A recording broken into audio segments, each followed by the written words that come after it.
Hi my defence, എല്ലാവർക്കും ഒരിക്കൽ കൂടി MP ടോക്സിലേക്ക് സ്വാഗതം. ഞാൻ മുസ്തഫ പുഞ്ചപ്പണം. നമ്മൾ ഇന്ന് ഡിസ്കസ് ചെയ്ത് നിങ്ങൾ കണ്ടതുപോലെ തന്നെ നമ്മുടെ പ്രിലിംസ് കില്ലർ പ്രോഗ്രാമിന്റെ ഭാഗമായിട്ടുള്ള ഫ്രീ റിവിഷൻ ക്ലാസ്, അതിൽ നമ്മൾ ആർട്ട് ആൻഡ് കൾച്ചർ കംപ്ലീറ്റ് ആയിട്ട് ഡിസ്കസ് ചെയ്ത് കഴിഞ്ഞു. ആൻഷ്യന്റ് ഹിസ്റ്ററിയുടെ മൂന്നാമത്തെ ക്ലാസ് ആണ് നമ്മൾ ഡിസ്കസ് ചെയ്യുന്നത്. ഇതിനു മുമ്പത്തെ ക്ലാസ്സുകൾ കാണാത്ത ആളുകൾ ഉണ്ടെങ്കിൽ നമ്മുടെ ചാനലിൽ തന്നെ എന്ത് ചെയ്യണം, MP ടോക്സ് എന്നുള്ളതിൽ ക്ലിക്ക് ചെയ്ത് കഴിഞ്ഞാൽ മുമ്പ് നമ്മൾ ഇതുവരെ നടന്ന കംപ്ലീറ്റ് ക്ലാസ്സുകൾ ഓൾറെഡി അതിൽ അവൈലബിൾ ആണ്. എല്ലാ വീഡിയോസും നിങ്ങൾക്ക് കിട്ടും. ആൻഷ്യന്റ് ഹിസ്റ്ററി 1, 2, 3 എന്നുള്ള രീതിയിൽ, അല്ലെങ്കിൽ ആർട്ട് ആൻഡ് കൾച്ചർ.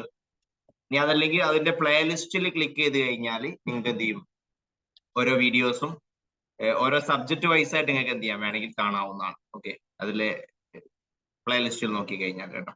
കാണാത്ത ആളുകൾ അത് കണ്ടു തീർക്കുക. ചാനൽ സബ്സ്ക്രൈബ് ചെയ്യാത്തവർ സബ്സ്ക്രൈബ് ചെയ്യുക, മറ്റുള്ളവരോട് ഷെയർ ചെയ്യാൻ മറന്നു പോകരുത്.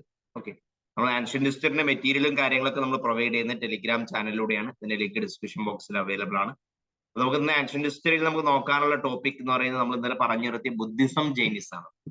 വളരെ ഇമ്പോർട്ടന്റ് ആയ ടോപ്പിക്കാണ് നമുക്ക് ഇന്ന് നോക്കാനുള്ളത്. ബുദ്ധിസം ജൈനിസം ക്വസ്റ്റ്യൻസ് നിങ്ങൾക്ക് എന്തായാലും പ്രതീക്ഷിക്കാവുന്ന ടോപ്പിക്കാണ്. അതിലേക്ക് നമുക്ക് പോകണം. അതിന് മുന്നായിട്ട് നിങ്ങൾക്കിപ്പം ഇതൊക്കെ പ്രിലിംസ് ഓറിയന്റഡ് ആയിട്ടാണ് എടുക്കുന്നത്. ഇനി കാര്യങ്ങളൊക്കെ പ്രിലിംസും മെയിൻസും ഇന്റർവ്യൂ വരെയുള്ള കാര്യങ്ങളൊക്കെ ഡീറ്റെയിൽ ആയിട്ട് പഠിക്കണം എന്ന് ആഗ്രഹിക്കുന്നുണ്ടെങ്കിൽ വളരെ കുറഞ്ഞ ഫീസിൽ നിങ്ങൾക്ക് നമ്മുടെ ഫൗണ്ടേഷൻ പ്ലസ് PCM എന്നുള്ള പ്രോഗ്രാം ഉണ്ട്. ഫൗണ്ടേഷൻ എന്ന് പറയുമ്പോൾ ഏറ്റവും ബേസിക് ആയിട്ടുള്ള NCERT SCERT മുതൽ ക്ലാസ് സ്റ്റാർട്ട് ചെയ്ത് PCM എന്ന് പറയുമ്പോൾ prelims mains complete syllabus cover ചെയ്യുന്ന പ്രോഗ്രാമാണ്. താല്പര്യമുള്ള ആളുകൾ വളരെ നമ്പറുമായിട്ട് 8590-850-840-250 എന്നുള്ള നമ്പറിൽ ബന്ധപ്പെടാവുന്നതാണ്.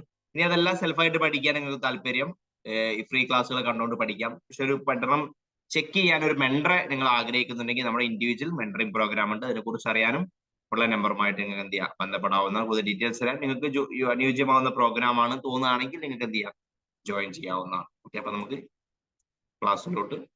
ഇന്നത്തെ ക്ലാസ്സിലോട്ട് പോവാം. നമുക്കിന്ന് നോക്കാനുള്ളത് ബുദ്ധിസവും ജൈനിസവും ആണ്.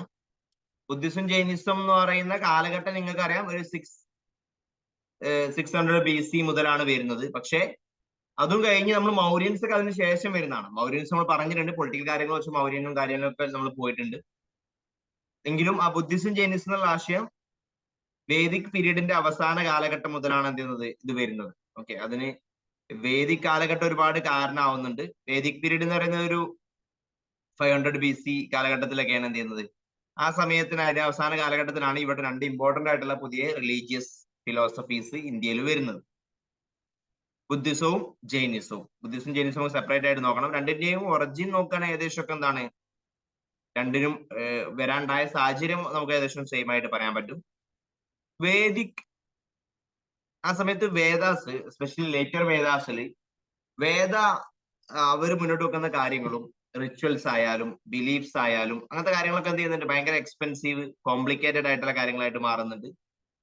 അതുപോലെ തന്നെ അതൊക്കെ ജനങ്ങൾക്ക് എന്ത് ചെയ്യുന്നുണ്ട്, ഒരുപാട് കൺഫ്യൂഷൻ ഉണ്ടാക്കുന്നുണ്ട്. സാധാരണക്കാർക്ക് മനസ്സിലാകാൻ പറ്റാത്ത കൺഫ്യൂസ്ഡ് ആയിട്ടുള്ള കോംപ്ലിക്കേറ്റഡ് ആയിട്ടുള്ള ഒരുപാട് കാര്യങ്ങളാണ് ഇവർ മുന്നോട്ട് വെക്കുന്നത്. ഓക്കെ, ഉപനിഷത്തിലും അങ്ങനത്തെ പറയുന്ന ഫിലോസഫിക്കൽ ആയിട്ടുള്ള കാര്യങ്ങളൊക്കെ എന്ത് ചെയ്യുന്നുണ്ട്, പലപ്പോഴും സാധാരണക്കാർക്ക് മനസ്സിലാകും. അപ്പോൾ റിലീജിയൻ സാധാരണക്കാർക്ക് ഉൾക്കൊള്ളാനും മനസ്സിലാക്കാനും പറ്റാത്ത തരത്തിൽ ചിലപ്പോൾ മാറുമ്പോൾ സ്വാഭാവികമായിട്ടും അതിനോടുള്ള താല്പര്യ ആളുകൾ കുറയും. ഒരു സിമ്പിൾ ആയിട്ടുള്ള ഒരു സിസ്റ്റം അവിടെ ഉണ്ടാവുമ്പോൾ അതിലേക്ക് ആളുകൾ അട്രാക്ട് ചെയ്യുകയും ചെയ്യും. അത് ഇവിടെ ജൈനിസത്തിനും ഹിന്ദുയിസത്തിനും സംഭവിക്കുന്നുണ്ട്. അതുപോലെ തന്നെ ഉണ്ടായിരുന്ന റിജിഡ് കാസ്റ്റ് സിസ്റ്റം ഭയങ്കര റിജിഡ് ആയിരുന്നു. സൊസൈറ്റിയിൽ ഒരുപാട് ആളുകൾ, താഴെക്കിടയുള്ള ആളുകളൊക്കെ വളരെ ബുദ്ധിമുട്ടുന്ന ഒരവസ്ഥ ഉണ്ടാവുന്നുണ്ട്. പിന്നെ അതുപോലെ തന്നെ വൈശ്യാസ് എന്ത് ചെയ്യുന്നുണ്ട്, വൈശ്യാസ് സമൂഹത്തിന്റെ തട്ടിൽ വർണ്ണ സിസ്റ്റമൊക്കെ നോക്കുകയാണെങ്കിൽ ഏറ്റവും ശൂദ്രാസിന് തൊട്ട് മുകളിലാണ് കിടക്കുന്നത്. പക്ഷെ അവളുടെ കണ്ടീഷൻ എന്ന് പറയുന്നത് ശൂദ്രാസിനെ പോലെ തന്നെ ആയിരുന്നു. മുമ്പുള്ള ക്ഷത്രിയാസും ബ്രാഹ്മണാസും മുകളിലുണ്ട്. പക്ഷെ ഈ വൈശ്യാസ് എന്ന് പറയുന്നത് എക്കണോമിക്കലി ബെറ്റർ ആവുന്നുണ്ട്, ട്രേഡ് ഒക്കെ ഭയങ്കര, പക്ഷെ സോഷ്യൽ സ്റ്റാറ്റസ് അവർക്ക് കിട്ടുന്നില്ല. അപ്പൊ അതെന്ത് ചെയ്യുന്നുണ്ട്, ആ പൊസിഷൻ ഇമ്പ്രൂവ് ചെയ്യാൻ അവർ ആഗ്രഹിക്കുന്നുണ്ട്. അതുപോലെ തന്നെ ബ്രാഹ്മണന്റെ സുപ്രീമസി കൊണ്ട് സമൂഹത്തിൽ ഉണ്ടാവുന്ന പ്രശ്നങ്ങൾ, പിന്നെ കില്ലിംഗ് ഓഫ് കൗസ് എന്ത് ചെയ്യുന്നുണ്ട്, ഒരുപാട് ബലി കൊടുക്കുന്ന ഒരു സംഗതി കൂടുന്നുണ്ട്. ഓക്കെ, അപ്പൊ അത് അഗ്രികൾച്ചറൊക്കെ അന്ന് ഇന്നിപ്പോൾ ട്രാക്ടറും കാര്യങ്ങളൊന്നും ഇല്ലല്ലോ, ഇത്തരത്തിലുള്ള ഇതിനെ കൊണ്ടായിരുന്നു ഡിപ്പെൻഡ് ചെയ്തിരുന്നത്. അതൊക്കെ എന്ത് ചെയ്യുന്നുണ്ട്, അതിനെ അഗ്രികൾച്ചർ എക്കോണമിനൊക്കെ ബാധിക്കുന്നുണ്ട്. ഇത്തരത്തിലുണ്ടാവുന്ന കാര്യങ്ങളൊക്കെ ജനങ്ങൾ എന്ത് ചെയ്യുന്നുണ്ട്, ഒരു പുതിയൊരു ബിലീഫിലോട്ട്, പുതിയൊരു ഫിലോസഫിയിലോട്ട് ജനങ്ങളെ അട്രാക്ട് ചെയ്യിക്കുന്നതിന് എന്ത് ചെയ്യുന്നുണ്ട്, കാരണമാവുന്നുണ്ട്. ഓക്കെ, സ്റ്റേറ്റ്മെന്റ് വൈസ് ഒക്കെ അങ്ങനെയൊക്കെ ചോദിച്ചു കഴിഞ്ഞാൽ അതൊക്കെ ശരിയായിരിക്കും എന്ന് മനസ്സിലാക്കി വെക്കുക. ഇതുപോലെ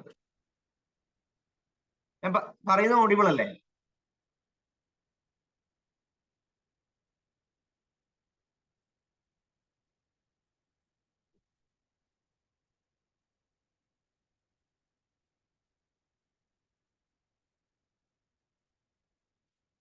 ഓക്കെ, അതിൽ ഒന്നാമത്തെ റിലീജിയൻ ആണ് ബുദ്ധിസം. നമുക്ക് ബുദ്ധിസത്തിലോട്ട് പോവാം. ബുദ്ധിസം പിന്നെ ജൈനിസം, അങ്ങനെയാണ് നമ്മൾ പ്രധാനമായിട്ട് മുന്നോട്ട് കൊണ്ടുപോകുന്നത് കേട്ടോ.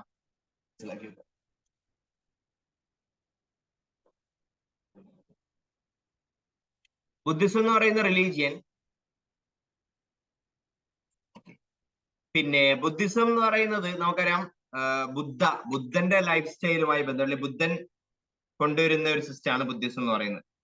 പറയുന്ന ഓഡിബിൾ ആണല്ലോ അല്ലെ?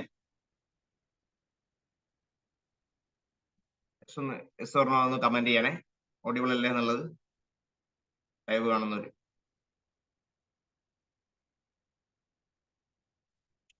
ഓക്കെ, ശരി ശരി. നേരത്തെ ഓഡിബിൾ അല്ലായിരുന്നോ?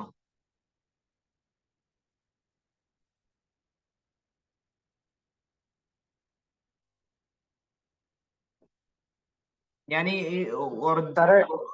ഇടയ്ക്ക് ലോസ്റ്റ് ആയതുണ്ടായിരുന്നു ചെറുതായിട്ട്. ഓക്കെ ഓക്കെ, റേഞ്ച് ഇഷ്യൂ ആയിരിക്കാം. പിന്നെ ഞാൻ കോസ് ഓഫ് ഒറിജിൻ, ഇതിന്റെ ഒറിജിന്റെ കോസ് ഒക്കെ പറഞ്ഞത് ക്ലിയർ ആയോ? ഡൗട്ട് ഉണ്ടായില്ലേ? അത് കേട്ടിരുന്നോ കറക്റ്റ്? അത് മറ്റേ അവരുടെ സോഷ്യൽ സ്റ്റാറ്റസ് ഒക്കെ ഇമ്പ്രൂവ് ചെയ്യാൻ വേണ്ടിട്ടൊക്കെ ഉള്ള സംഭവമല്ലേ? അതെ അതെ അതെ. അപ്പൊ സോഷ്യൽ സ്റ്റാറ്റസ്, സൊസൈറ്റിയിൽ ഉണ്ടായിരുന്ന ടെൻഷൻസ്, ഡിസ്ക്രിമിനേഷൻ, കാസ്റ്റ് സിസ്റ്റം ഭയങ്കര റിജിഡ് ആവുന്നത്, ഇതൊക്കെയാണ് എന്ത് ചെയ്യുന്നത് പ്രധാനമായിട്ട് അന്നത്തെ ഇതിനെ ബാധിക്കുന്ന കാര്യങ്ങൾ. അല്ലെങ്കിൽ ഇത്തരത്തിലുള്ള ഒരു ഫിലോസഫി, പുതിയൊരു സിസ്റ്റം, സിമ്പിൾ സിസ്റ്റം ജനങ്ങൾ വഴി തുറക്കുന്നതും അംഗീകരിക്കാൻ പോകുന്നു. അതാണ് നമുക്ക് ബുദ്ധിസ്റ്റിലേക്ക് വരികയാണെങ്കിൽ, ബുദ്ധ എന്ന് പറയുന്നത് നമുക്കറിയാം based on the teachings of the and life experience of the founder ആയിട്ടുള്ള സിദ്ധാർത്ഥ ഗൗതം, അല്ലെങ്കിൽ നമ്മൾ ബുദ്ധ എന്ന് പറയുന്നത്. അദ്ദേഹത്തിന്റെ ജനിച്ച കാലഘട്ടം നോക്കി വെക്കണം, 563 BC-യിലാണ് നോക്കി വെക്കുക. കാരണം വളരെ ഇമ്പോർട്ടന്റ് ആയ പേഴ്സണാലിറ്റീസ് ബുദ്ധ, ജൈന, ഗാന്ധി, അങ്ങനത്തെ ആളുകൾ ഒക്കെ എന്ത് ചെയ്യാണ്, ഗുരു നാനാക്ക്, അങ്ങനെ തുടങ്ങിയ ആളുകളുടെ കാലഘട്ടം ജസ്റ്റ് അറിഞ്ഞിരിക്കണം. അവരെ കണ്ടംപററീസുമായി ബന്ധപ്പെട്ട് ക്വസ്റ്റ്യൻസ് കാണാറുണ്ട്. ഓക്കെ, പിന്നെ അതുപോലെ തന്നെ എന്ത് ചെയ്യുന്നുണ്ട്, അവര് ഈ എക്സ്ട്രീം ആയിട്ടുള്ള കാര്യങ്ങളൊക്കെ അവോയ്ഡ് ചെയ്ത് വളരെ സിമ്പിൾ ആയിട്ടുള്ള കാര്യങ്ങളാണ് അദ്ദേഹം മുന്നോട്ട് വെക്കുന്നത്. അതാണ് അദ്ദേഹം ഫോളോ ചെയ്യാൻ പറയുന്നത്. എക്സ്ട്രീം ഒന്നും വേണ്ട എന്നുള്ളതാണ് അദ്ദേഹം മുന്നോട്ട് വെക്കുന്ന ഒരു കാര്യം എന്ന് പറയുന്നത്. മധ്യം മാർഗമാണ്, മിഡിൽ പാത്താണ് മുന്നോട്ട് വെക്കുന്നത്. ഓക്കെ, അദ്ദേഹം ഫോളോ ചെയ്യുന്നത് അങ്ങനെയാണ്. അതുപോലെ തന്നെ അതിന്റെ ഫോളോവേഴ്സിനോട് എന്ത് ചെയ്യുന്നുണ്ട്, അദ്ദേഹം പറയുന്നതും ഈ മിഡിൽ പാത്ത് ഫോളോ ചെയ്യാൻ വേണ്ടിയാണ്. അപ്പൊ നമുക്ക് ഒരു കുറഞ്ഞ അളവിൽ ബുദ്ധനെ കുറിച്ച് നോക്കാം. ബുദ്ധൻ എന്ന് പറയുന്നത് സിദ്ധാർത്ഥ എന്നുള്ള പേരിലാണ് അറിയപ്പെടുന്നത്. അതുപോലെ തന്നെ സാക്യമുനി ഒക്കെ അറിയപ്പെടുന്നുണ്ട്, തത്വഗാഥ എന്നൊക്കെ അറിയപ്പെടുന്നുണ്ട്. സാക്യ ക്ലാനിലാണ് വരുന്നത്, രാജകുടുംബത്തിലൊക്കെ ജന്മം വരുന്നതാണ്. സിദ്ധോധനയാണ് ഫാദർ, മദർ മായാദേവിയാണ്. ലുംബിനിയിലാണ് ജനിക്കുന്നത്. സാക്യ റിപ്പബ്ലിക്കിന്റെ അന്നത്തെ ഓരോ ജനപദാസ് പറഞ്ഞ അതിലൊരു ജനപദയാണ് സഖ്യ എന്ന് പറയുന്നത്. ആ കാലഘട്ടത്തിൽ ഒരുപാട് ജനപദ കൂടിയിട്ട് വലിയ മഹാജനപദ ആവുന്ന കാലഘട്ടം. ആ കാലഘട്ടത്തിലൊക്കെയാണ് ഇത് വരുന്നത്, ബുദ്ധിസം ജൈനിസം ഒക്കെ. പിന്നെ അതുപോലെ തന്നെ അദ്ദേഹത്തിന്റെ ടീച്ചേഴ്സ് നോക്കി വെക്കാം, എല്ലാവരും. പിന്നെ പോലെ തന്നെ ഉദ്രക, രാംപുത്ര, ഇതുവരെയൊക്കെയാണ് അദ്ദേഹത്തിന്റെ ടീച്ചേഴ്സ് ആയിട്ടുണ്ടാവുന്നത്. അദ്ദേഹം അങ്ങനെ കൊട്ടാര ജീവിതമൊക്കെ നയിക്കുകയാണ്. അവിടുന്ന് ഒരുപാട് അദ്ദേഹത്തിന് എന്ത് ചെയ്യാണ്, അതും അടുത്ത് അദ്ദേഹം കൊട്ടാരം വിട്ട് ഇറങ്ങുകയും അങ്ങനെ ഒരുപാട് വർഷം അലഞ്ഞ് അറ്റ് ഏജ് ഓഫ് 33 എന്ത് ചെയ്യാണ്, ഒരു പേപ്പിൾ ട്രീന്റെ ചോട്ടിരിക്കുമ്പോൾ ഇവിടെ ബോധ്ഗയയിൽ വെച്ചിട്ട്, ബോധ്ഗയ എന്ന് ബോധം കിട്ടിയെന്ന് ആലോചിച്ചാൽ മതി, ഓൺ ബാങ്ക്സ് ഓഫ് നിരഞ്ജന ഫഗ്ലു റിവർ എന്ന് പറയുന്ന ആ റിവറിന്റെ അടുത്താണ് അദ്ദേഹം ചെയ്യുന്നത് ഈ ഒരു ബോധോദയം ഉണ്ടാവുന്നത്. അതാണ് എൻലൈറ്റ്മെന്റ് ഉണ്ടാവുന്നത്. അങ്ങനെ അദ്ദേഹത്തിന് ഒരു ബോധോദയം ഉണ്ടായി. അതുകൊണ്ട് തന്നെ അവരുടെ ബുദ്ധിസ്റ്റ് റിലീജിയൻസിന്റെ ആളുകളുടെ ഇടയിൽ ഈ ബോധഗയക്കും ഈ ഒരു പൈപ്പിൾ ട്രീനൊക്കെ എന്ത് ചെയ്യുന്നുണ്ട്, വളരെ ഇമ്പോർട്ടൻസ് ഉണ്ട്. അങ്ങനെ അദ്ദേഹം ബോധോദയം കിട്ടി ഇനി മറ്റുള്ളവർക്ക് പറഞ്ഞു കൊടുക്കണല്ലോ, അതിനുവേണ്ടി അദ്ദേഹം ഫസ്റ്റ് സെർമൺ നടത്തുന്നത് എവിടെ വെച്ചിട്ടാണ്, സാരാനാഥ് വെച്ചിട്ടാണ്. ഓക്കെ, പിന്നെ 5 ആളുകളാണ് ശിഷ്യന്മാരാണ് അന്ന് ഉണ്ടായിരുന്നത്. അതിനാണ് നമ്മൾ ധർമ്മചക്ര പരിവർത്തന എന്ന് പറയുന്നത്. അപ്പൊ ഓരോന്നായിട്ടൊക്കെ നമ്മൾ സിംബോളിക് ആയിട്ട് പറയാറുണ്ട്. അപ്പൊ ഈ ബോധഗയ ട്രീന് അത് എൻലൈറ്റ്മെന്റും ധർമ്മചക്ര പരിവർത്തനം ഉണ്ട്. പിന്നെ അതുപോലെ തന്നെ അതിന്റെ മഹാകസ്യാപ്യാണ് ഫസ്റ്റ് ഡിസൈപ്പിള് കേട്ടോ. പിന്നെ അദ്ദേഹത്തിന്റെ ഈ 80-ാമത്തെ ഏജിൽ അദ്ദേഹം മരിക്കുന്നതാണ് മഹാപരിനിർവാണം. ഓക്കെ, അങ്ങനെ ബുദ്ധിയുമായി ബന്ധപ്പെട്ട ഇതൊക്കെ ജസ്റ്റ് നോക്കി ഫസ്റ്റ് സർമണും എല്ലാവരും ഇവന് കിട്ടുന്നതും ഇതിന്റെ മഹാപരിനിർവാണയൊക്കെ മനസ്സിലാക്കി വെക്കാം. അത് ബുദ്ധനെ കുറിച്ച് കുറച്ച് കാര്യങ്ങൾ പറഞ്ഞു. അങ്ങനെ ബുദ്ധൻ മുന്നോട്ട് വെക്കുന്ന ഒരുപാട് ഐഡിയോളജി ഉണ്ട്. നമുക്ക് ഈ കാലഘട്ടത്തെ കുറിച്ച് ബുദ്ധിസത്തെ കുറിച്ചൊക്കെ നമുക്ക് പ്രധാനപ്പെട്ട വിവരം സോഴ്സസ് എന്ന് പറയുന്ന ഈ കാലഘട്ടത്തെ കുറിച്ചും ബുദ്ധനെ കുറിച്ചൊക്കെ നമുക്ക് വിവരങ്ങൾ ലഭിക്കുന്നവിടുന്നാണ്. ഒന്ന് സിലോണീസ്, അന്ന് ആ ശ്രീലങ്കയിലോട്ടൊക്കെ അശോകനൊക്കെ അയക്കുന്നുണ്ടെന്ന് പറഞ്ഞല്ലോ മകളൊക്കെ. അവിടെ ബുദ്ധിസം വളരെ ഡെവലപ്പ് ആവുന്നുണ്ട്, സ്പ്രെഡ് ചെയ്യുന്നുണ്ട്.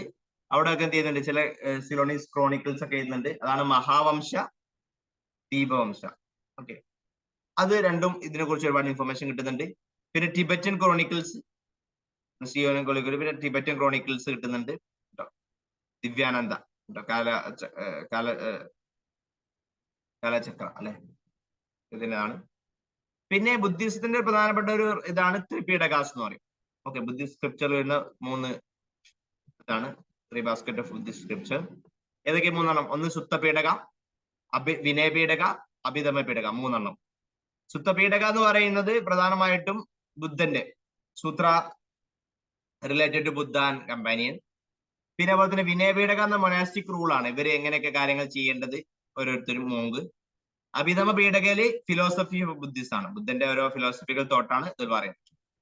പിന്നെ ജാതക സ്റ്റോറീസ്, ജാതക ടെയിൽസ് ഒക്കെ എന്ത് ചെയ്യുന്നുണ്ട്, ബുദ്ധന്റെ ജന്മവും മുൻ ജന്മത്തെ കുറിച്ചുള്ള ഓരോ സ്റ്റോറീസ് ആണ്, അതിന് ഇത് കിട്ടുന്നുണ്ട്.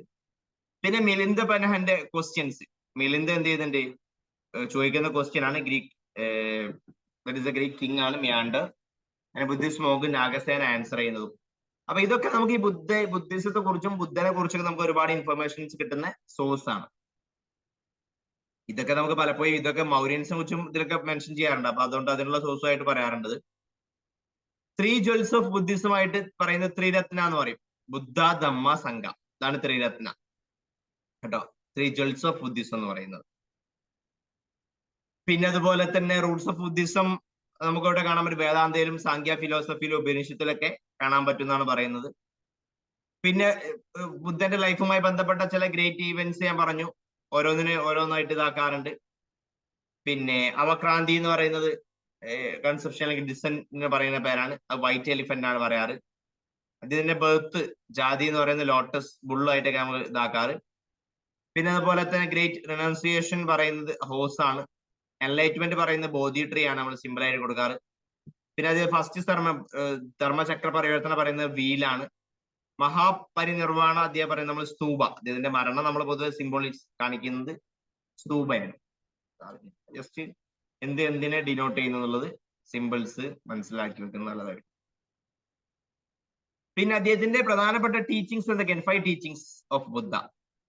പഞ്ചശീല എന്ന് പറയുന്നത് അദ്ദേഹം മുന്നോട്ട് വെക്കുന്നത്, no killing, okay, respect for life, abstention from the theft പാടില്ല പറയുന്നുണ്ട്, സെക്ഷൽ മിസ്കണ്ടക്ട് പാടില്ല വിട്ടുകാൻ പറയുന്നുണ്ട്, abstention from the falsehood, abstention from the intoxication.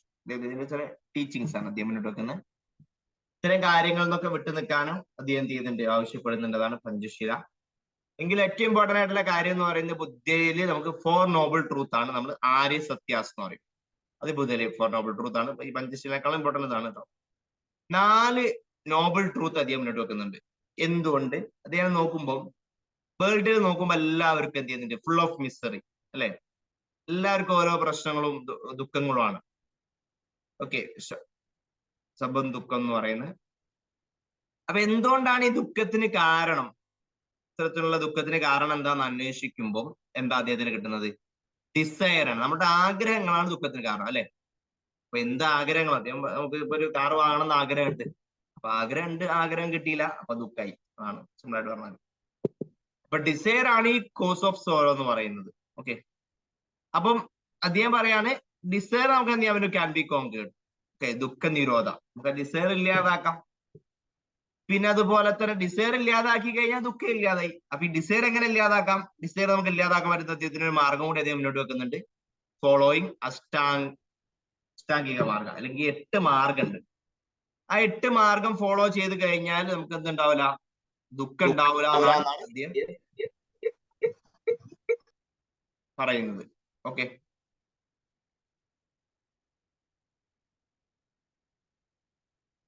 ഇതിനാണ് നമ്മൾ 4 നോബിൾ ട്രൂത്ത് എന്ന് പറയുമ്പോൾ ഫിലോസഫി ഓപ്ഷൻ ഒക്കെ പഠിക്കുന്നവർക്ക് ഇതൊക്കെ നമ്മൾ ഡീറ്റെയിൽ ആയിട്ട് പറയുന്നതാണ് ഓരോ ബുദ്ധന്റെ ഐഡിയാസ്.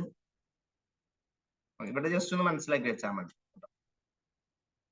അപ്പൊ 8 ഫോൾഡ് പാത്തിലൂടെ പോയി കഴിഞ്ഞാൽ നിങ്ങൾക്ക് എന്ത് ചെയ്യും, ഡിസയർ ഇല്ലാതാക്കാം. ഡിസയർ ഇല്ലാതാക്കിയാൽ സോറോന്റെ റൂട്ട് കോസ് അതാണ്. അപ്പൊ സോറോ ഉണ്ടാവില്ല എന്നുള്ളതാണ് പറയുന്നത് ബുദ്ധിസത്തിന്റെ 4 നോബിൾ ട്രൂത്ത് എന്ന് പറയുന്നത്.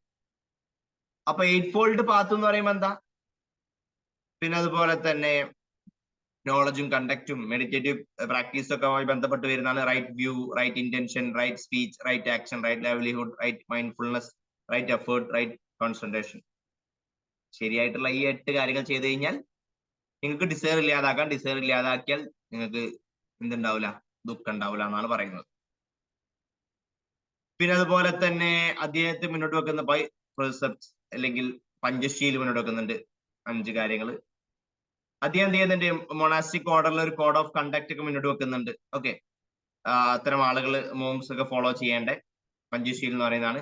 നോ വയലൻസ്, പിന്നെ റിഫ്രൈൻ ഫ്രം, ആ 5 കാര്യങ്ങൾ വിട്ടു നിൽക്കാൻ അദ്ദേഹം പറയുന്നുണ്ട്. ഏതൊക്കെയാണ്, violence, stealing, sexual conduct, lying അല്ലെങ്കിൽ ഗോസിപ്പ്, ടേക്കിംഗ് ഇൻടോക്സിക്കേറ്റിംഗ് സബ്സ്റ്റൻസ്, ഡ്രഗോ ഡ്രിങ്കോ. ഇതാണ് പഞ്ചശീൽ എന്ന് പറയുന്നത്, ബുദ്ധന്റെ ഇതിൽ വരുന്ന കേട്ടോ.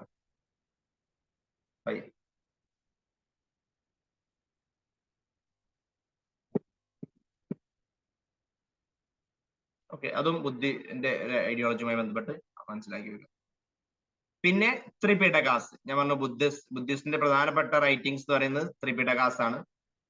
അതിൽ വരുന്ന വിനയപീഠക, സുത്തപീഠക, അഭിധമ പീഠക. വിനയപീഠക എന്ന് പറയുന്നത് എന്താണ്, റൂൾസ് ആണ് അതിൽ പറയുന്നത്. വിനയത്തിൽ നടക്കാൻ വേണ്ട കാര്യങ്ങൾ മനസ്സിലാക്കിയത്, മോങ്ക് വിനയത്തിൽ നടക്കാൻ വേണ്ട കാര്യങ്ങൾ. ഇപ്പൊ rules of conduct and discipline എന്ത് ചെയ്യുന്നുണ്ട്, മൊണാസ്റ്റിക് ലൈഫിൽ മോങ്കും നൺസും ഒക്കെ എന്ത് ചെയ്യുന്നുണ്ട്, ഫോളോ ചെയ്യേണ്ട റൂൾസ് ആണ് വിനയപീഠക. അതേസമയത്ത് സുത്തപീഠക എന്ന് പറയുന്നത് എന്താണ്, ടീച്ചിങ് ആണ്. മെയിൻ ടീച്ചിങ് ദമ്മാണ്, ബുദ്ധന്റെ ദമ്മാണ്. ബുദ്ധന്റെ ടീച്ചിങ്സ് ആണ് സുത്തപീഠകയിൽ പറയുന്നത്. ഓക്കെ, അതിൽ തന്നെ എന്ത് ചെയ്യുന്നുണ്ട്, 5 നിക്കായ ആയിട്ട് നമ്മൾ ഡിവൈഡ് ചെയ്യാറുണ്ട്, അല്ലെങ്കിൽ 5 കളക്ഷൻസ് ആയിട്ട് അതിനെ ഡിവൈഡ് ചെയ്യാറുണ്ട്. തിക നിക്കായ, മഞ്ജിമ നിക്കായ, സംയുക്ത നിക്കായ, അങ്കുട്ടാര നിക്കായ, കേട്ടോ നോക്കി വെക്കാം, ഉദാക്ക നിക്കായ. അങ്ങനെ 5 നിക്കായ ആയിട്ട് അതിനെ ഡിവൈഡ് ചെയ്യാറുണ്ട്. അത് സുത്തപീഠകന്റെ ഒരു ഭാഗമാണെന്ന് മനസ്സിലാക്കി. 5 നിക്കായ എവിടെയും ചോദിച്ചു കഴിഞ്ഞാൽ, അല്ലെങ്കിൽ നിക്കായ ഒക്കെ കാണുമ്പോൾ. പിന്നെ മൂന്നാമത്താണ് അഭിധമ പീഠക. അഭിധമ പീഠക എന്ന് പറയുന്നത് ഫിലോസഫിക്കൽ ആയിട്ടുള്ള കാര്യങ്ങളാണ്.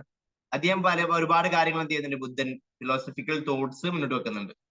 ബോർഡ് ഉണ്ടോ, അങ്ങനത്തെ കാര്യങ്ങളെ കുറിച്ചൊക്കെയുള്ള ബുദ്ധനോ അല്ലെങ്കിൽ ബുദ്ധന് ശേഷം വരുന്ന ആളോ, അതൊക്കെയാണ് ഇതിൽ വരുന്നത്, അഭിധമ പീഠകയിൽ വരുന്നത്. ഇതാണ് നമ്മൾ ബുദ്ധിസവുമായി ബന്ധപ്പെട്ട നമ്മുടെ ഏറ്റവും പ്രധാനപ്പെട്ട ചില ത്രിപിടകാസ്. ഓക്കെ, ബുദ്ധൻ ഇതെങ്ങനെ സ്പ്രെഡ് ചെയ്യുന്നത്, സംഘാസിലൂടെയാണ്. സംഘ എന്ന് പറഞ്ഞ ഒരു ഇത് സ്പ്രെഡ് ചെയ്യുന്ന ടീം. ഓക്കെ, പിന്നെ അതുപോലെ തന്നെ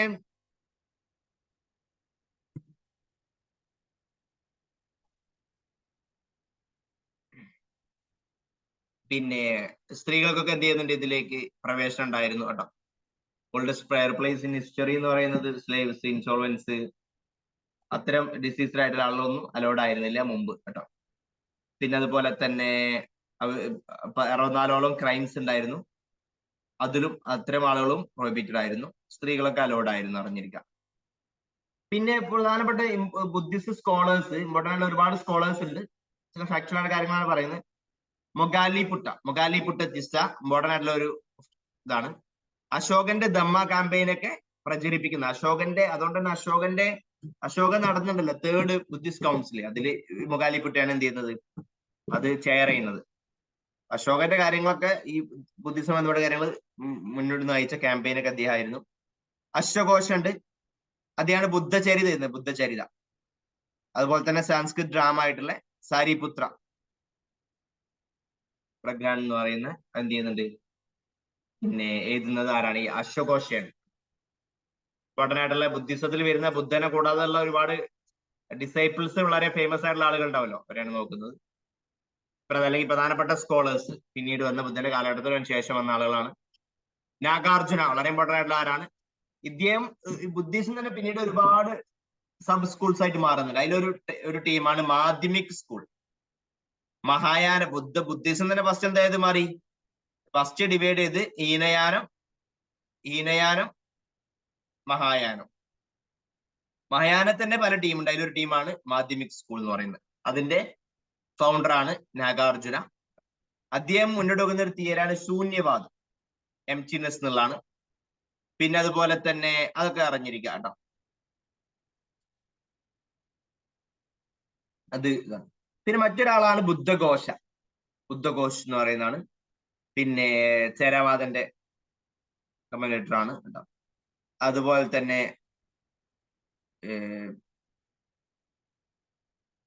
മറ്റൊരാളാണ് ധർമ്മകീർത്തി എന്ന് പറയുന്നത്. നളന്ദയിലെ ടീച്ചർ ആയിരുന്നു. ഓക്കെ, കാന്ത് ഓഫ് ഇന്ത്യ ഞങ്ങൾ പൊതുവെ പറയാറുണ്ട്. കാന്ത് വെസ്റ്റേൺ ഫിലോസഫിയിൽ വരുന്ന ഒരു ഫേമസ് ആയിട്ടുള്ള ആളാണ്. ഇതോട് നമ്മൾ കമ്പയർ ചെയ്ത് പറയാറുണ്ട്. ഓക്കെ ആണോ? പ്രധാനപ്പെട്ട സ്കോളേഴ്സ് ആണ്. പിന്നെ ഫാഹിയാനും യാൻസാങ്ങും ഒക്കെ ബുദ്ധിസ്റ്റ് പലപ്പോഴും ഇതുമായി ബന്ധപ്പെട്ടൊക്കെ വരുന്നുണ്ട്. എങ്കിലും ഏറ്റവും പ്രധാനപ്പെട്ട ഫേമസ് ആയിട്ടുള്ള ആളുകളെ നോക്കി വെക്കണം. മകാലിപുറ്റ ചിസ്സ, അശ്വഘോഷ, നോക്കിക്ക നാഗാർജുന, ബുദ്ധഘോഷ, ധർമ്മകീർത്തി. അടുത്താണ് ബോധിസത്വ. ഓക്കെ, ബുദ്ധിസം രണ്ടായിട്ട് ഡിവൈഡ് ചെയ്യുന്നുണ്ട്, ഹിനയാന മഹായാനം. മഹായാനത്തിൽ എന്ത് ചെയ്യുന്നുണ്ട്, ബോധിസത്വ എന്ന് പറയുന്നത് is a person who can reach nirvana. ഇപ്പം ഒരാള് ബുദ്ധന്റെ ഒരു സംഗതി, ബുദ്ധന് വേണമെങ്കിൽ ഇപ്പം ആ ഒരു നമുക്ക് എൻലൈറ്റ്മെന്റ് കിട്ടിയില്ലേ, അപ്പൊ തന്നെ ബുദ്ധൻ നിർവാണ കിട്ടും. പക്ഷേ ബുദ്ധൻ എന്ത് ചെയ്താൽ ഡിലേ ചെയ്യാം.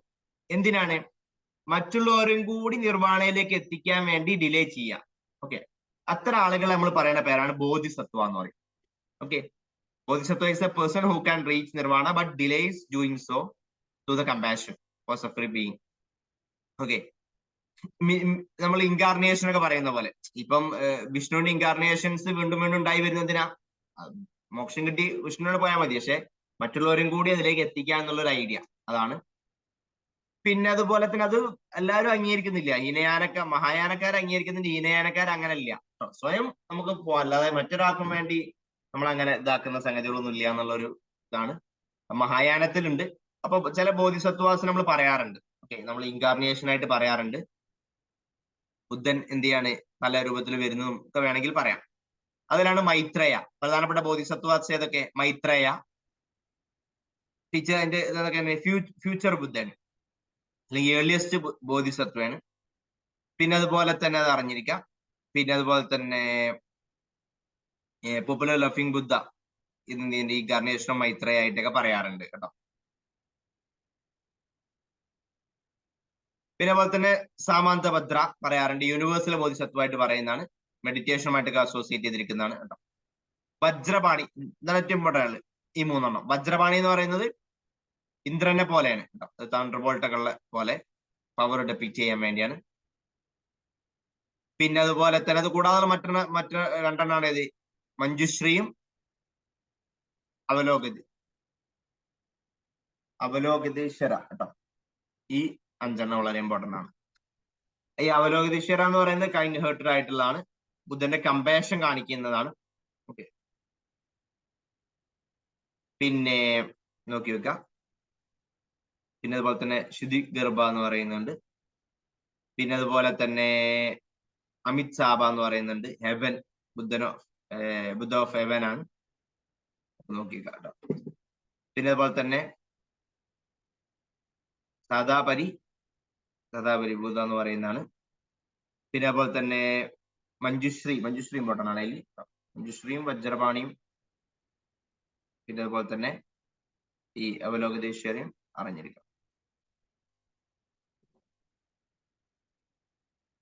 അങ്ങനെ ബുദ്ധന്റെ ചില മഹായാനത്തിൽ പറയുന്ന ബുദ്ധിസ്റ്റുമായി ബന്ധപ്പെട്ട് നമ്മൾ പറയാണ്, മഹായാന ഹീനയാന സെക്ടാക്കി ഡിവൈഡ് ചെയ്ത് പറയല്ല ഇപ്പം. പക്ഷെ ബോധിസത്വ മഹായാനത്തിലാണ് അംഗീകരിക്കുന്നത്. ഹീനയാനം മഹായാനം കമ്പയർ നമ്മൾ പറയുന്ന ഒരു സംഗതിയും കൂടിയാണ് അത്. ബോധിസത്വനെ അംഗീകരിക്കുന്നു, അംഗീകരിക്കാത്തത്. പിന്നെ ആകാശഗർഭുണ്ട്, പിന്നെ പോലെ തന്നെ വിസ്ഡത്തിന്റെ മാനിഫെസ്റ്റേഷൻ ആണ്. അങ്ങനെ ഓരോന്നിനെയും നമ്മൾ ഇതാക്കി പറയുന്നത്. വിസ്ഡവുമായിട്ട് പറയുകയാണെങ്കിൽ ഈ ആകാശഗർഭനെ പറയും. പിന്നെ അതുപോലെ തന്നെ ബുദ്ധന്റെ കമ്പാഷൻ ആണെങ്കിൽ ഈ ഒരു അവലോകതീശ്വര പറയുന്നുണ്ട് ആ രീതിയിൽ. പിന്നെ അതുപോലെ തന്നെ അങ്ങനത്തെ കാര്യങ്ങളൊക്കെയാണ്. അപ്പൊ അത് ഓരോ ഇതായിട്ട് നമ്മൾ പറയുന്നതാണ്. ഇതാണ് ബോധിസത്വ. നിങ്ങൾ പലപ്പോഴും ബോധിസത്വ എന്ന് കേൾക്കും. എന്താന്ന് വിഷ്ണു പറഞ്ഞെന്നുള്ളൂ. മറ്റുള്ളവർക്കും കൂടി എന്ത് ചെയ്യാണ് ഈ ഇത് എന്താ സാൽവേഷൻ കിട്ടാൻ വേണ്ടി എന്ത് ചെയ്യാണ് സ്വയം നമ്മൾ എന്ത് ചെയ്യാണ് ഇത് കിട്ടുന്നത്, നിർവ്വാണ കിട്ടുന്നത് ഡിലേ ചെയ്യിക്കുക, അതിനെ പറയുന്ന പേരാണ്.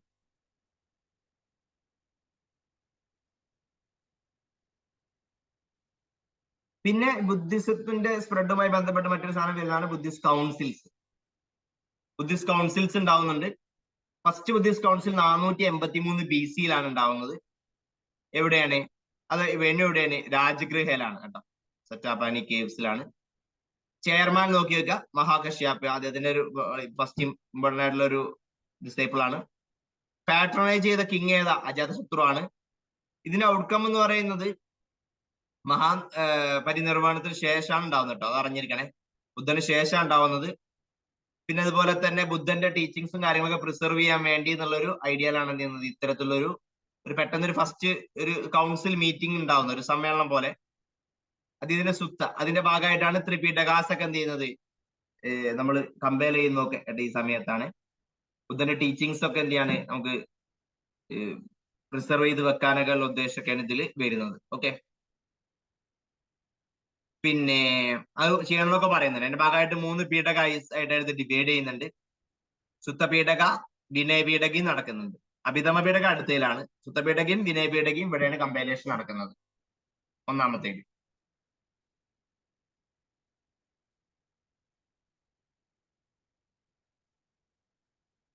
അല്ല, ഈ നിർവ്വാണ കിട്ടാന് ഇപ്പൊ ഒരാൾക്ക് ഈ പല ഫിലോസഫിക്കൽ ഇതിലും നിർവ്വാണ അല്ലെങ്കിൽ മോക്ഷ കിട്ടുന്നതിന് പല മാർഗങ്ങളാണ് പറയുന്നത്. അപ്പൊ ചില ആളുകൾ പറയും അത് നമുക്ക് നോളജ് കിട്ടുമ്പോൾ, യഥാർത്ഥ നോളജ് കിട്ടുമ്പോഴാണ് നിർവ്വാണ കിട്ടുക. ഒരു ഇതിലാണെങ്കിൽ ചില പ്രവർത്തനങ്ങൾ ചെയ്യുമ്പോഴാണ് മോക്ഷ കിട്ടുക. അങ്ങനെ ബുദ്ധിസവും ഒരു ആശയം മുന്നോട്ട് വെക്കുന്നത് മോക്ഷ കിട്ടും. നമുക്ക് എന്താണ് 8 ഫോൾഡ് പാത്തിലൂടെ ഒക്കെ പോകുമ്പോൾ, അല്ലെങ്കിൽ അത്തരം കാര്യങ്ങളൊക്കെ നമ്മൾ ചെയ്യുമ്പോൾ നമുക്ക് നിർവ്വാണ കിട്ടും. ഓക്കെ, ആ നിർവ്വാണ കിട്ടുമ്പോൾ, നിർവ്വാണ എന്ന് പറയുന്നത് മോക്ഷ കിട്ടുക.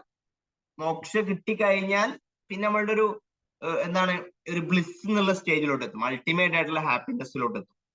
പിന്നെ നമുക്കൊന്നും പ്രശ്നമില്ല. ഈ നമുക്ക് ഇത് നിർവ്വാണ കിട്ടുന്നത് വരെ നമുക്ക് ഇത്തരത്തിലുള്ള സോറോയും കാര്യങ്ങളും ബുദ്ധിമുട്ടുകളും ഒക്കെ ഉള്ളൂ. അതൊന്നും മറ്റോടത്തില്ല. അപ്പൊ അങ്ങനെ കിട്ടിപ്പോകാനാണ് എല്ലാവരുടെയും അൾട്ടിമേറ്റ് ലൈഫ് എന്താണ് ലക്ഷ്യം എന്ന് പറയുന്നത്, അൾട്ടിമേറ്റ് ഗോൾ എന്ന് പറയുന്നത്. അപ്പൊ നിർവ്വാണ കിട്ടിപ്പോവും. പക്ഷെ ബുദ്ധൻ എന്ത് ചെയ്യാണ് പല ജന്മങ്ങളായിട്ട് ഈ എന്ത് കിട്ടുന്നതിന് പകരം പിന്നെ ഈ മോക്ഷ കിട്ടുന്നതിന് പകരം അത് ഡിലേ ആക്കി മറ്റുള്ളവരും കൂടി കിട്ടാൻ വേണ്ടി സഹായിക്കുക, അദ്ദേഹത്തിന്റെ ഒരു ലക്ഷ്യം പോലെ അല്ലെ. അതേപോലെ ഇപ്പൊ നമ്മൾ വിഷ്ണുവിനെ പറയുന്ന പോലെ വിഷ്ണുവിന്റെ ഇൻകാർണേഷൻ ഉണ്ടാവാറുണ്ടല്ലോ അല്ലെ, പല ഫോമിലായിട്ട് 10 രൂപത്തിലായിട്ട് ഇവിടെ അവതരിക്കുന്നത് മറ്റുള്ള ആളുകൾക്കൊക്കെ മോക്ഷം കിട്ടാൻ വേണ്ടിയാണ്. ആ രീതിയായിട്ടാണ് നമ്മൾ ഇതിനെ, അതേ ഒരു ഐഡിയ ബുദ്ധിസത്തിൽ പറയുന്നതിനാണ് ബോധിസത്വ എന്ന് പറയാം. അതിൽ ഓരോന്നായിട്ട് കമ്പയർ ചെയ്ത് പറയുന്നതാണ് ഓരോ കമ്പാഷനായിട്ട് ഇതും വജ്രപാണി, മഞ്ജുശ്രീ, അങ്ങനെ അങ്ങനെ പല ഇതായിട്ട് നമ്മൾ എന്ത് ചെയ്യാറുണ്ട്, ബോധിസത്വാസായിട്ട് പറയാറുണ്ട്.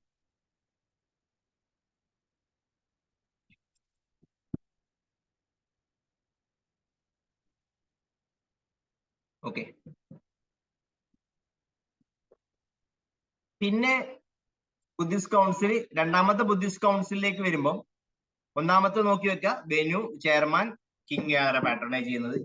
സുത്തപീഠകയും വിനയപീഠകയും അവിടെ കമ്പയർ ചെയ്തു. 483 BC, ബുദ്ധൻ മരിച്ച ഉടനെ കുറച്ച് കഴിഞ്ഞിട്ടാണ് ഉണ്ടാവുന്നത് കേട്ടോ. പിന്നെ സെക്കൻഡ് ബുദ്ധിസ്റ്റ് കൗൺസിൽ വരുന്നത് വൈശാലിയിലാണ്. ഫസ്റ്റ് രാജഗൃഹ, മഗധന്റെ ക്യാപിറ്റൽ ആലോചിച്ചാൽ മതി.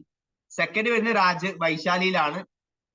സഭാകാമിയാണ് അതിന്റെ ചെയർമാനായിട്ട് വരുന്നത്. കാലോശോകയാണ് കാലോശോക. ഓക്കെ, പിന്നെ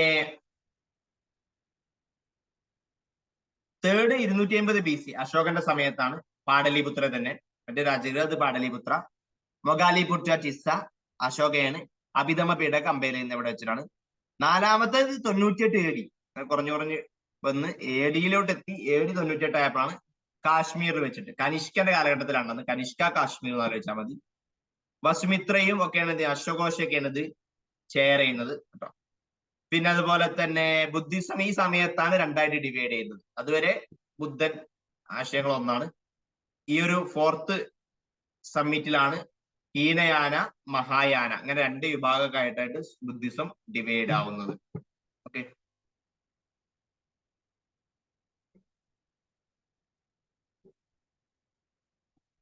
പ്രധാനപ്പെട്ട ഒരു ഡിവിഷൻ നടക്കുന്നത് ഇവിടെ വെച്ചിട്ടാണ്. ഈ 4 ബുദ്ധിസ്റ്റ് കൗൺസിലും ആര് ചെയർ ചെയ്തു, എവിടെയായിരുന്നു, അതിന്റെ കാലഘട്ടം അറിഞ്ഞിരിക്കണേ. 250 എന്തായാലും ഓർത്തിരിക്കാൻ പറ്റില്ല. അശോകന്റെ 250 ആണ്. മറ്റേ 383, ഒന്നാമത്തത് 483, 483, 383, 100 കുറച്ചാൽ മതി, ഒന്ന് കിട്ടിയാല്. 483, 383, പിന്നെ 250, പിന്നെ 98 AD. അങ്ങനെ ബുദ്ധിസം പലതാക്കി ഡിവൈഡ് ചെയ്തു. ഞാൻ പറഞ്ഞാൽ മേജർ സ്കൂൾസ് ആണ് മഹായാന, ഹീനയാന.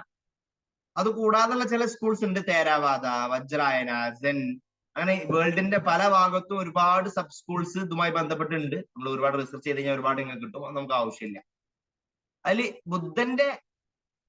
ബുദ്ധനെ ദൈവമായിട്ട് കാണണോ കാണണ്ടേ അങ്ങനെയൊക്കെയുള്ള ഐഡിയയിൽ ബുദ്ധനെ ആരാധിക്കണോ അങ്ങനെയൊക്കെ സിംബോളിക് ആയിട്ട് ഇതാക്കണം, അങ്ങനെ പല ഐഡിയയിലൊക്കെ എന്ത് ചെയ്യുന്നുണ്ട് ഇവർ പ്രധാനമായിട്ട് 2 ആയിട്ട് ഡിവൈഡ് ചെയ്യാണ് ചെയ്യുന്നത്. അതാണ് ഹീനയാനും മഹായാനും. ഹീനയാനാണ് ഒന്നുകൂടി ഓൾഡസ്റ്റ് ആയിട്ടുള്ളത് കേട്ടോ. എനിക്ക് പഴയ ആ ഒരു ഓർത്തോഡോക്സ് അതേ സാധനം ഫോളോ ചെയ്യുന്നത് ഹീനയാനാണ്. നോക്കാം. അതിൽ ഇമ്പോർട്ടൻ്റ് ആയിട്ടുള്ള ഒന്നാണ് മഹായാന. മഹായാന എന്ന് പറയുന്നത് ഗ്രേറ്റ് വെഹിക്കിൾ എന്നുള്ളൊരു മീനിങ് ആണ് മഹായാനത്തിന്. പിന്നെ അതുപോലെ തന്നെ എന്ത് ചെയ്യുന്നുണ്ട്, ഇവർ പറയാണ് sought the salvation through grace and help of Buddha. ബോധിസത്വാസിന്റെ ഹെൽപ്പോട് കൂടി എന്ത് ചെയ്യാൻ പറ്റും, നമുക്ക് സാൽവേഷൻ കിട്ടും. അല്ലെങ്കിൽ മറ്റൊരാളുടെ ഹെൽപ്പോട് കൂടിയും സാൽവേഷൻ കിട്ടും, മോക്ഷം കിട്ടും. മറ്റൊരാളെ പറയാം, മറ്റേ സ്വയം നമുക്ക് മോക്ഷം കിട്ടുള്ളൂ, മറ്റൊരാളെ ഹെൽപ്പോട് കൂടിയല്ല എന്നുള്ളതാണ് അടുത്ത് പറയാം. പിന്നെ അതുപോലെ തന്നെ ഒറിജിനേറ്റ് ചെയ്തത് നോർത്തേൺ ഇന്ത്യ, കാശ്മീരിലൊക്കെയാണ്. പിന്നെ അതുപോലെ തന്നെ എന്ത് ചെയ്യുന്നത് സെൻട്രൽ ഏഷ്യയിലോട്ടും ഈസ്റ്റ് ഏഷ്യയിലോട്ടും സൗത്ത് ഏഷ്യയിലോട്ടൊക്കെ സ്പ്രെഡ് ആവാണ് ചെയ്യുന്നത്. ബുദ്ധ വീണ്ടും ജനിക്കും എന്നുള്ള വിശ്വാസമാണ്. അപ്പൊ ബോധിസത്വനെ അവർ വിശ്വസിക്കുന്നുണ്ട്, വീണ്ടും ജനിച്ചപ്പോൾ അടുത്ത രൂപമായിട്ട് വരും. ബുദ്ധന്റെ ആ ഒരു ഐഡിയൽ ഫോമിൽ വർഷിപ്പ് ചെയ്യുന്ന ടീമാണ് ഇവർ. ബുദ്ധനെ ഐഡിയലിനെ വർഷിപ്പ് ചെയ്യണമെന്ന് പറയുന്ന ടീമാണ്. ലാംഗ്വേജ് സാൻസ്ക്രിറ്റ് ലാംഗ്വേജ് ഇവർ എടുക്കുന്നുണ്ട്. തന്നെ സാൻസ്ക്രിറ്റ് ലാംഗ്വേജ് ഒരുപാട് സ്പ്രെഡ് ആയപ്പം ജനങ്ങൾക്ക് മനസ്സിലാവാതായപ്പം അപ്പൊ അദ്ദേഹം പാലി ലാംഗ്വേജിലൊക്കെ ടീച്ചിങ്സ് ഒക്കെ നടത്തി അങ്ങനെ പ്രൊമോട്ട് ചെയ്ത ആളാണ്. പക്ഷെ മഹായാനയിലൊക്കെ വരുമ്പോൾ അവർ സാൻസ്ക്രിറ്റ് ലാംഗ്വേജിനെ എന്ത് ചെയ്യുന്നുണ്ട്, അവർ അഡോപ്റ്റ് ചെയ്യുന്നുണ്ട്. അതൊക്കെ പിന്നീട് വീണ്ടും ബുദ്ധിസം ചൈനീസ് ഒക്കെ പിന്നോട്ടടിക്കാനും വീണ്ടും ഹിന്ദുയിസം ഉയർന്നു വരാനും കാരണമാവുന്നുണ്ട്. അതിൽ തന്നെ ഒരുപാട് സബ് സ്കൂൾസ് ഉണ്ട്. ചിത്ത മത്ര എന്ന് പറയുന്നത്, മാധ്യമിക് ഒക്കെ പറയുന്നത്, സെൻ എന്ന് പറയുന്നതിന്റെ ഒരു സബ് സ്കൂളാണ്. ഓക്കെ, ചൈനയിലും കൊറിയയിലൊക്കെ ഉള്ളത്. പിന്നെ Buddhist school of embedded China, Korea, Tibet ഇതൊക്കെ എന്ത് ചെയ്യുന്നുണ്ട്, ഈ മഹായാന ട്രഡീഷനുമായി ബന്ധപ്പെട്ട് വരുന്നത്. മഹായാന ഒന്നുകൂടി കൂടുതൽ സ്പ്രെഡ് ആവുന്നു മനസ്സിലാക്കാം. അത് അടുത്തൊരു ടീമാണ് ഹീനയാന. ഹീനയാന മഹായാന അങ്ങനെ കമ്പയർ ചെയ്ത് മനസ്സിലാക്കി വെച്ചാൽ മതി. മറ്റേ ഗ്രേറ്റർ വെഹിക്കിൾ ആണ് ലെസർ വെഹിക്കിൾ എന്നാണ് അറിയപ്പെടുന്നത്. അല്ലെങ്കിൽ അബാൻഡൻഡ് വെഹിക്കിൾ എന്നും ഡിഫക്റ്റീവ് വെഹിക്കിൾ എന്നൊക്കെ പറയാറുണ്ട്. അവരെന്ത് ചെയ്യുന്നില്ല, ഒറിജിനൽ ടീച്ചിങ്സ്, ബുദ്ധന്റെ ഒറിജിനൽ ടീച്ചിങ്സും അല്ലെങ്കിൽ ഡോക്ടർ ഓഫ് എൽഡേഴ്സ് എന്ത് ചെയ്യണം അതേപോലെ അത് വിശ്വസിച്ച് അങ്ങനെ വന്നു. ബുദ്ധന്റെ ടീച്ചിങ്സ് എന്താണോ അതൊരു മാറ്റം വരാണ്. So follow the original teachings of Buddha. അവർ പറയുന്ന ഇൻഡിവിജ്വൽ സാൽവേഷൻ ആണ് കിട്ടുക.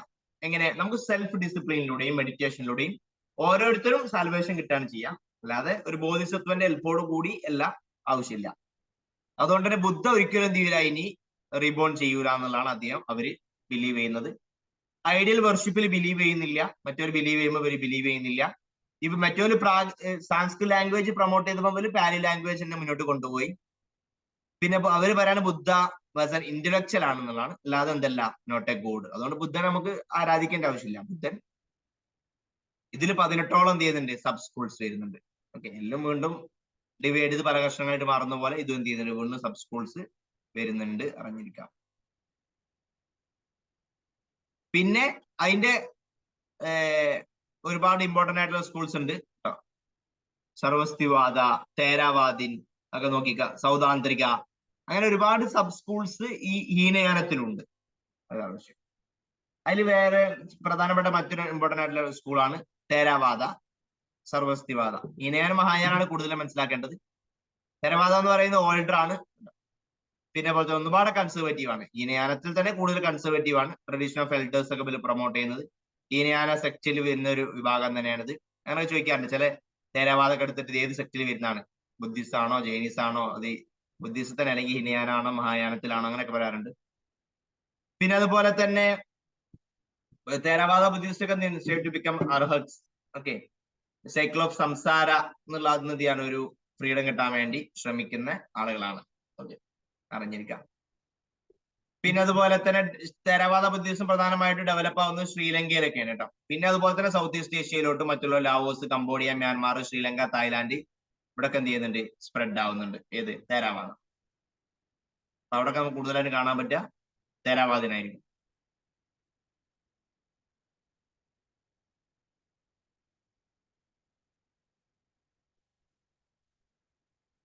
അപ്പൊ അവർ മുന്നോട്ട് വെക്കുന്ന ഒരു ഐഡിയ എന്താണെന്ന് വെച്ച് കഴിഞ്ഞാൽ എവരിത്തിങ് എംപെരിക്കൽ ആണ്, ടു ബി ഇംപെർമനന്റ്. ഈ ലോകത്തിലെ എല്ലാ സാധനവും ഇംപെർമനന്റ് ആണ്, ഈ എംപെരിക്കൽ ആയിട്ടുള്ള കാര്യങ്ങൾ. അവർ പറയുന്നത് മെയിനായിട്ട് ധർമ്മ ഫാക്ടേഴ്സ് അത് മാത്രമായിരിക്കും എന്ത് ചെയ്യാണ് എക്സിസ്റ്റിംഗ് റിയാലിറ്റീസ് എന്ന് പറയുന്നത്. എറ്റേണൽ ആയിട്ടുള്ള ഒരിക്കലും ഇതാവാൻ നിൽക്കുന്നത് ധർമ്മ ഫാക്ടേഴ്സ് മാത്രമായിരിക്കും ഒരു ഐഡിയ. അങ്ങനെ ചില ഫിലോസഫിക്കൽ കാര്യങ്ങളാണ്, അത്ര വേണമെന്നില്ല, ജസ്റ്റ് മനസ്സിലാക്കി വെച്ചാൽ മതി കേട്ടോ. പിന്നെ മറ്റൊരു സെക്റ്റാണ് വജ്രായനം. വജ്രായനം വരുന്നുണ്ട്. The vehicle of the thunder bolt എന്ന് പറയുന്നതാണ്. താൻട്രിക് ബുദ്ധിസം എന്ന് പറയാറുണ്ട്. ഒരു 900 CE-ലൊക്കെ ഡെവലപ്പ് ആവുന്നതാണ്. മാജിക്കൽ പവർ എന്ത് ചെയ്യാണ് വേണമെന്ന് പറയുന്നതാണ്. Believed in acquiring magical power.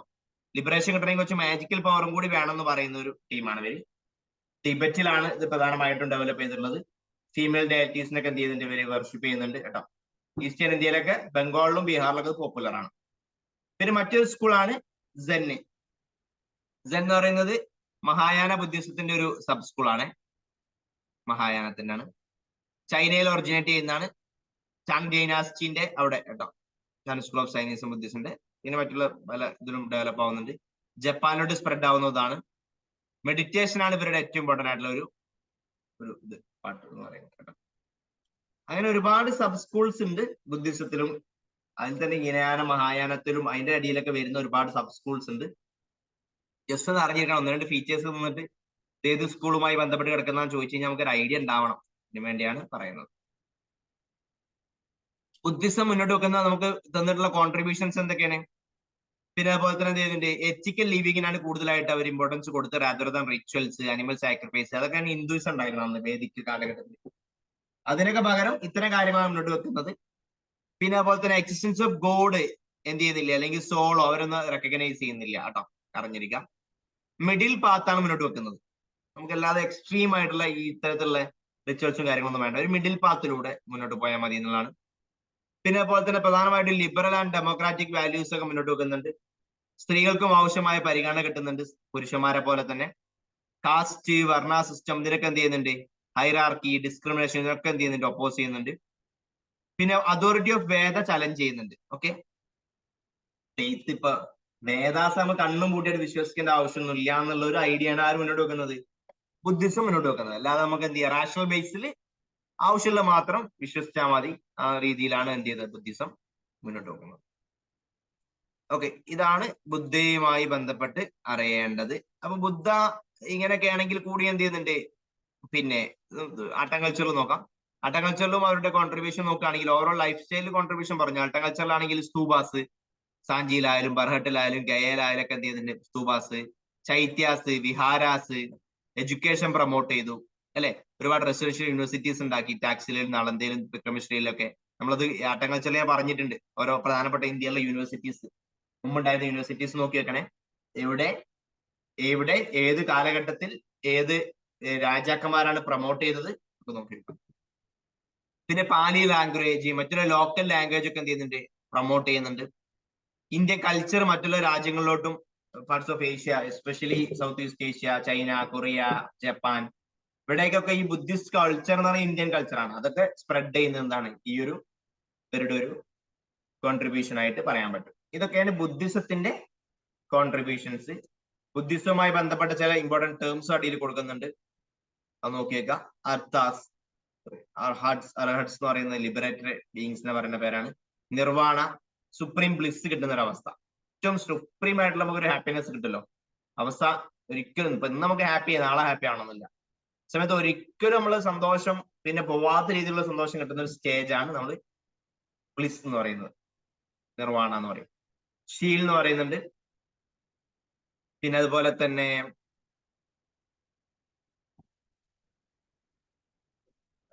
when a person leave home to live life a Buddhist.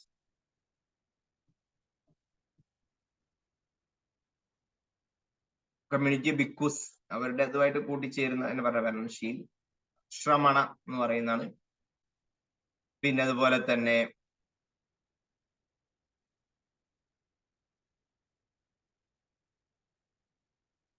ഉപസംവാദം ഉണ്ട്. പിന്നെ വാസ എന്ന് പറയുന്നുണ്ട്. നമ്മൾ വാസം എന്ന് പറയില്ലേ, 3 months ആനുവൽ റിട്രീറ്റ് ആണ്, തേരവാദ ഒരുക്കിടയിലുള്ള സംഗതിയാണ്. ബോസ്ത എന്ന് പറയുന്നുണ്ട്, ഒരു ബുദ്ധിസ്റ്റ് ഡേ ഓഫ് ഒബ്സർവൻസ് ആണ് കേട്ടോ. പിന്നെ അതുപോലെ തന്നെ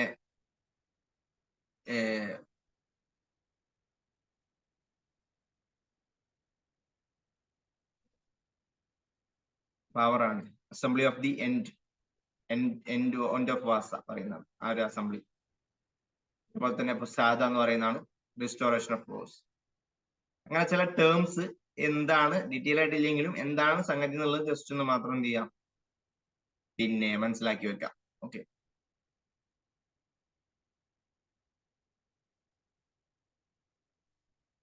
ചില ടേംസ് എന്താണെന്ന് ചോദിക്കാം കേട്ടോ. ഇങ്ങനെയൊക്കെ ആണെങ്കിൽ കൂടിയും ബുദ്ധിസം എന്ത് ചെയ്യുന്നുണ്ട്, ഡിക്ലൈൻ ആവുന്നുണ്ട്, ഒരുപാട് കാര്യങ്ങൾ പറയുന്നുണ്ട്. പിന്നെ അതുപോലെ തന്നെ അവരെന്നെ ബുദ്ധിസ്റ്റ് സംഘാസനത് വയലേറ്റ് ചെയ്യുന്നുണ്ട്. Decline Buddhist sangha due to the violation of Buddhist പ്രിൻസിപ്പിൾസും ഡിസിപ്ലിനൊക്കെ അവർ വയലേറ്റ് ചെയ്തു. സാൻസ്ക്രിത് അഡോപ്റ്റ് ചെയ്യാൻ തുടങ്ങി, കാരണം സാധാരണക്കാരുടെ ലാംഗ്വേജ് ആയിരുന്നല്ലോ ബുദ്ധിസം, അതായിരുന്നല്ലോ അവരുടെ അട്രാക്ഷൻ, അത് ഇല്ലാതായി, ജനങ്ങൾ അതിന് വിട്ടുപോയി. പിന്നെ ഹ്യൂൺസിന്റെ അറ്റാക്ക് ഉണ്ടാകുന്നുണ്ട് 5th 6th സെഞ്ചുറിയിലൊക്കെ, ടർക്കിഷ് ഇൻവേർഡേഴ്സ് ഒക്കെ വരുന്നത്, മൊണാസ്ട്രീസ് ഒക്കെ അവർ ഡിസ്ട്രോയ് ചെയ്യുന്നുണ്ട്. പിന്നെ ബുദ്ധിസ്റ്റ് മെയിൻലി ഒരു അർബൻ റിലീജിയൻ ആയിരുന്നു, നമുക്ക് റൂറൽ ഏരിയയിലോട്ട് എന്ത് ചെയ്യുന്നില്ല, അത് എത്തുന്നില്ല. പിന്നെ ഇസ്ലാം വന്ന സമയത്ത് അതിനെ ഇമ്പാക്ട് ചെയ്യുന്നുണ്ട്, അർബൻ റിലീജിയൻ ഒക്കെ ബുദ്ധിസ്റ്റിനൊക്കെ ഇമ്പാക്ട് ചെയ്യുന്നുണ്ട്. പിന്നെ ബ്രാഹ്മണിസ്റ്റിൽ ഒരുപാട് പ്രശ്നങ്ങൾ കൊണ്ടാണല്ലോ ബുദ്ധിസം വളർന്നത്. ആ ബ്രാഹ്മണിസ്റ്റിൽ തന്നെ റിവൈവൽ ഉണ്ടായി, അതിനുള്ളിൽ തന്നെ ഒരുപാട് ഭക്തി മൂവ്മെന്റിനൊക്കെ ഭാഗമായിട്ട് ഒരുപാട് ആളുകൾ വരുന്നുണ്ട്. അപ്പൊ അത് എന്ത് ചെയ്യുന്നുണ്ട്, ഇത് വീണ്ടും വീക്കാവാൻ കാരണമായി. പിന്നെ തുടക്കത്തിലൊക്കെ ബുദ്ധിസ്റ്റിനെ എല്ലാവരും സപ്പോർട്ട് ചെയ്തെങ്കിൽ രജ്പുത്ത് റൂളേഴ്സ് ഒക്കെ എന്ത് ചെയ്യുന്നുണ്ട്, ഇവർ പ്രധാനമായിട്ടും ഹിന്ദുയിസ്റ്റിനെ സപ്പോർട്ട് ചെയ്തു. റോയൽ പാട്രണേജ് നഷ്ടപ്പെട്ടത്, ഇതൊക്കെ എന്ത് ചെയ്യുന്നുണ്ട്, ഇതിന് കാരണമാവുന്നുണ്ട്, ബുദ്ധിസം അവിടെ വീക്കാവാൻ കാരണമായി എന്ന് പറയാം. യുനെസ്കോന്റെ വേൾഡ് ഹെറിറ്റേജ് സൈറ്റ് ബുദ്ധിസവുമായി ബന്ധപ്പെട്ട ഏതൊക്കെയാണ്? Archaeology site of Nalanda Mahavihara ബീഹാറിലുള്ള, Buddhist monument Sanchi Madhya Pradesh, Mahabodhi temple complex Bodh Gaya Bihar, Ajanta caves Maharashtra. ഇതൊക്കെ എന്താണ്, ബുദ്ധിസവുമായി ബന്ധപ്പെട്ട് വരുന്നതാണ്. പിന്നെ ഹെറിറ്റേജ് സിറ്റി ഡെവലപ്മെന്റ് സ്കീമിന്റെ ഭാഗമായിട്ട് എന്ത് ചെയ്യുന്നുണ്ട്, 3 ബുദ്ധിസ്റ്റ് സർക്യൂട്ട് ഉണ്ട്. ഈ പിൽഗ്രിംസ് ഇത് ടൂറിസം ഒക്കെ പ്രൊമോട്ട് ചെയ്യാൻ വേണ്ടിയുള്ളതാണ്. ഇതാണ് ബുദ്ധിസവുമായിട്ട് ബന്ധപ്പെട്ട് അറിയേണ്ടത്. ബുദ്ധിസത്തിൽ എന്തെങ്കിലും ഡൗട്ട്സോ കാര്യങ്ങളോ ഉണ്ടെങ്കിൽ ചോദിക്കുക, ഇല്ലെങ്കിൽ നമുക്ക് ജൈനിസത്തിലോട്ട് പോവാം.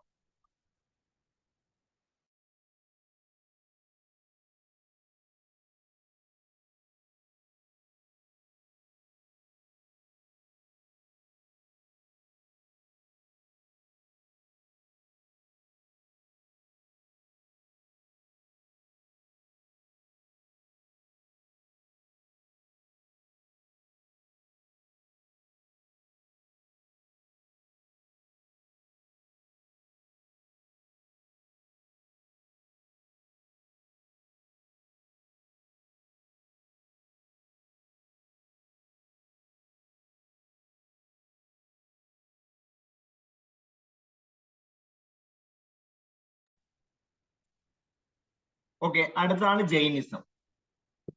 ജൈനിസം എന്ന് പറയുന്നത് ഏകദേശം ജ്യോതിസും ജൈനിസും ഒക്കെ ഏകദേശം ഉണ്ടാവുന്ന കാലഘട്ടം എന്ന് പറയുന്നത് സെയിം ആണ് കേട്ടോ. ജൈനിസം പിന്നെ 6th century BC-യിലേക്കാണ് പ്രൊമിനൻസ് വരുന്നത്. ലോർഡ് മഹാവീരയാണ് ഇത് പ്രൊപ്പഗേറ്റ് ചെയ്യുന്നത് റിലീജിയൻ. ജിന എന്നൊക്കെ പറയുന്നത് ഓക്കെ, അത് കോങ്കറർ എന്നുള്ള അർത്ഥത്തിലാണ്. ജൈന എന്ന് പറഞ്ഞാൽ ഇപ്പൊ നമ്മൾ ജിന എന്ന് പറയുന്ന ആള്, മഹാവീര എന്ന് പറയുന്ന ആളല്ല അതിന്റെ ഫൗണ്ടർ. ബുദ്ധന്റെ ഫൗണ്ടർ ആയിട്ട് പറയുന്നത്. അതേ സമയത്ത് ഇവര് മുമ്പേ ഉണ്ട് എന്നാണ് പറയുന്നത്. ഒരുപാട് തീർത്ഥങ്കരാസ് ഉണ്ട്. അവരുടെ ഡീറ്റെയിൽസിനാണ് തീർത്ഥങ്കരാസ് എന്ന് പറയാം. 24 തീർത്ഥങ്കരാസ് ഉണ്ട്. ഫസ്റ്റ് തീർത്ഥങ്കരാണ് ഋഷഭനാഥാണ് കേട്ടോ, അല്ലെങ്കിൽ ഋഷഭദേവ് എന്ന് പറയും. പിന്നെ അതിനെ ബാക്കിയുള്ള കുറിച്ച് ഞാൻ പറയുന്നില്ല. പിന്നെ 23rd തീർത്ഥങ്കരാസ് ആയിട്ട് പറയുന്നത് പാർശ്വനാഥം, 23rd തീർത്ഥങ്കര. അദ്ദേഹം വാരണാസിയിലാണ് ജനിക്കുന്നത്. ലാസ്റ്റ് തീർത്ഥങ്കരയാണ് നമ്മൾ ഈ വർദ്ധമാന മഹാവീര എന്ന് പറയുന്നത്. ഈ വർദ്ധമാന മഹാവീരയാണ് ഇത് കൂടുതൽ എന്ത് ചെയ്യുന്നത്, ഈ റിലീജിയൻ ജൈനും അതിന്റെ എന്ത് ചെയ്യുന്നത് സ്പ്രെഡും കാര്യങ്ങളും ഉണ്ടാവുന്നത് നമ്മുടെ സ്ട്രക്ചറുടെ ആക്കി മാറ്റുന്നത്. അപ്പൊ ജൈന ഡോക്ട്രിൻ എന്ന ഡോക്ട്രിൻ ഓഫ് ജൈനക്ക് എന്ന് പറയുന്നത് നമ്മുടെ ഓൾഡർ ആണ് ബുദ്ധിസ്റ്റ് ഡോക്ട്രിനെക്കാളും. ഓക്കെ, അതിൽ ഇമ്പോർട്ടന്റ് ആയിട്ടുള്ള ഒരു തീർത്ഥങ്കരായിട്ട് നമ്മൾ പറയുന്നത് വർദ്ധമാന മഹാവീരനാണ്. ഫൗണ്ടർ എന്നുള്ള രീതിയിലല്ല, 24 തീർത്ഥങ്കര എന്നുള്ള. ബർത്ത് കുന്ദരഗ്രാമയിലാണ്, നിയർ വൈശാലി. ഈ ഒരു ഗാട്രിക ക്ലാനിൽ വരുന്നതാണ് കേട്ടോ. പിന്നെ രണ്ടുപേരും കണ്ടംപററീസ് ആണ്, അത് പറഞ്ഞില്ലാക്കണം, ബുദ്ധയും മഹാവീരയും. ബുദ്ധന്റെ കണ്ടംപററീസ് നമ്മളത് പറഞ്ഞല്ലോ, ബിംബിസാര അജാതശത്രു, രണ്ടുപേരും ബുദ്ധന്റെ കാലഘട്ടത്തിലാണ്. അതുപോലെ തന്നെ മഹാവീര ആ കാലഘട്ടത്തിലാണ്. Parents Siddhartha Trishala, sister of Licchavi chief ആണ് ചേരക. യശോധനെയാണ് മാരേജ് ചെയ്യുന്നത്. പിന്നെ ഡോട്ടർ ഉണ്ട് കേട്ടോ, അനോജ എന്നൊക്കെ പറയുന്നത്, പ്രിയദർശന. ടീച്ചേഴ്സ് നോക്കി വെക്കാം. പിന്നെ ഈ ഉദ്രക രാമപുത്ര ഒക്കെയാണ്. അദ്ദേഹത്തിനും ഈ കൈവല്യം കിട്ടുന്നുണ്ട്. എന്താണ് ഈ മോക്ഷം കിട്ടുന്നുണ്ട്, കൈവല്യം അല്ലെങ്കിൽ ഹയസ്റ്റ് സ്പിരിച്വൽ നോളജ് കിട്ടുന്നുണ്ട് 42ാമത്തെ വയസ്സിൽ. സാൽട്രീനെ ചോട്ടുന്നാണ്. എല്ലാവർക്കും മരത്തിനോട്ടെന്നാ കിട്ടല്. എന്നിപ്പോ ഒരു ഫാൻ ഒന്നും ഇല്ലാത്തതുകൊണ്ട് മരത്തിനോട്ട് കിടക്കുന്നുണ്ടാവും. പിന്നെ അതിനുശേഷമാണ് അദ്ദേഹം മഹാവീർ എന്നുള്ള പേരിൽ, അല്ലെങ്കിൽ ജിന എന്നുള്ള പേരിൽ എന്ത് ചെയ്യുന്നത്, ഈ അദ്ദേഹത്തിന്റെ സെൻസിനെ കോങ്കർ ചെയ്ത ആളെന്നുള്ള രൂപത്തിലാണ് ജിന എന്ന് പറയുന്നത് കേട്ടോ. പിന്നെ പോലെ തന്നെ ഫസ്റ്റ് സർമ്മം നടത്തുന്നത് പാവേലാണ്. മറ്റേ സാരനാഥിലാണെങ്കിൽ വർദ്ധമാന മഹാവീരൻ. മഹാവീരന്റെ കാലഘട്ടം നോക്കിയാണ് 539 467. പാവേൽ വെച്ചിട്ടാണ് മരിക്കുന്നത്. 72ാം വയസ്സ്, ബുധൻ 80 ആണെങ്കിൽ കേട്ടോ. പിന്നെ അദ്ദേഹത്തിന്റെ എവരി തീർത്ഥങ്കരാസ് മഹാവീരാസ് ആയിട്ടുള്ള സിമ്പിൾ എന്ന് പറയുന്നത് ലയൺ ആണ്. ഓരോ സിമ്പിൾ ഉണ്ടാവും, അത് മഹാവീരന്റെ ലയൺ ആണ്.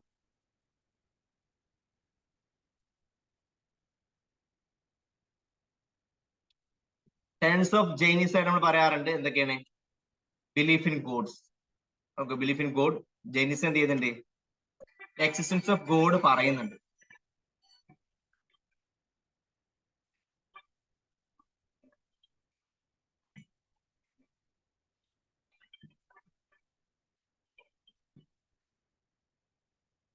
അപ്പൊ എക്സിസ്റ്റൻസ് ഓഫ് ഗോഡ് പറയുന്ന ആളുകളാണ് ബുദ്ധിസം. ബുദ്ധിസ്റ്റിൽ അത് പറയുന്നില്ല, ജൈനിസ്റ്റിൽ പറയുന്നുണ്ട് ഗോഡ് ഉണ്ട് എന്നുള്ള പറയുന്നുണ്ട്. പക്ഷേ ജിനനേക്കാൾ ലോവർ ഇതിലാണ് കൊടുത്തിട്ടുള്ളത്. പിന്നെ അതുപോലെ തന്നെ എന്ത് ചെയ്യുന്നില്ല, വർണ്ണസ്ഥ കണ്ടം ചെയ്യുന്നൊന്നുമില്ല. അത് ഇല്ലാതാക്കാനുള്ള ശ്രമങ്ങളൊക്കെ നടത്തുന്നുണ്ട്. ഓക്കെ, പിന്നെ അതുപോലെ തന്നെ മുമ്പ് അദ്ദേഹം പറയുന്നത്, ഇപ്പം ഒരാള് താഴ്ന്ന ജാതിയിലോ ഉയർന്ന ജാതിയിലോ ഒക്കെ ജനിക്കുന്നത് അദ്ദേഹത്തിന്റെ മുൻ ജന്മത്തിലെ പ്രവർത്തനങ്ങളാണെന്നാണ് പറയുന്നത് കേട്ടോ. അപ്പൊ അതുപോലെ തന്നെ ഇതിൽ എന്ത് ബിലീവ് ചെയ്യുന്നുണ്ട്, ട്രാൻസ്മൈഗ്രേഷൻ ഓഫ് സോള് ബിലീവ് ചെയ്യുന്നുണ്ട്. അപ്പൊ നമ്മൾ മരിക്കുമ്പോൾ നമ്മളുടെ സോള് ട്രാൻസ്മൈഗ്രേഷൻ മറ്റൊരു ജന്മമായിട്ട് പിന്നീട് മാറുന്നുണ്ട്, അങ്ങനെ പറയുന്നുണ്ട്. തിയറി ഓഫ് കർമ്മ പറയുന്നുണ്ട്. ആ കർമ്മ തിയറിയിലാണ് നമ്മൾ ട്രാൻസ്മൈഗ്രേഷൻ എങ്ങനെ ഉണ്ടാവുന്നുള്ളത്. ഇപ്പൊ ഒരാള് കർമ്മ മോശമാകുമ്പോൾ അയാൾ ഇപ്പൊ അടുത്ത ജന്മ ഈ ജന്മ മനുഷ്യനെ അടുത്ത ജന്മ വേറെ പട്ടിയായിട്ട് ജനിക്കും. ആ പട്ടി നല്ല കർമ്മത്തിൽ വരുമ്പോൾ അടുത്ത മനുഷ്യനായിട്ടും അങ്ങനെ അങ്ങനെ നല്ല ജന്മത്തിലേക്ക് പോകും, മറ്റേ മോശം ജന്മത്തിലേക്ക്. അതാണ് തിയറി ഓഫ് കർമ്മ. ഇതൊക്കെ ജൈനിസം ബിലീവ് ചെയ്യുന്നുണ്ട്. പക്ഷെ ബുദ്ധിസത്തിൽ ബുദ്ധൻ ഇതിനെ കുറിച്ച് ഒന്നും പറയുന്നില്ല. ബുദ്ധൻ സൈലന്റ് ആണ്. ഒരാളിപ്പം സൈലന്റ് ആയി നിൽക്കുമ്പോൾ രണ്ട് രീതിയിൽ നമുക്ക് ഇന്റർപ്രറ്റ് ചെയ്യാം.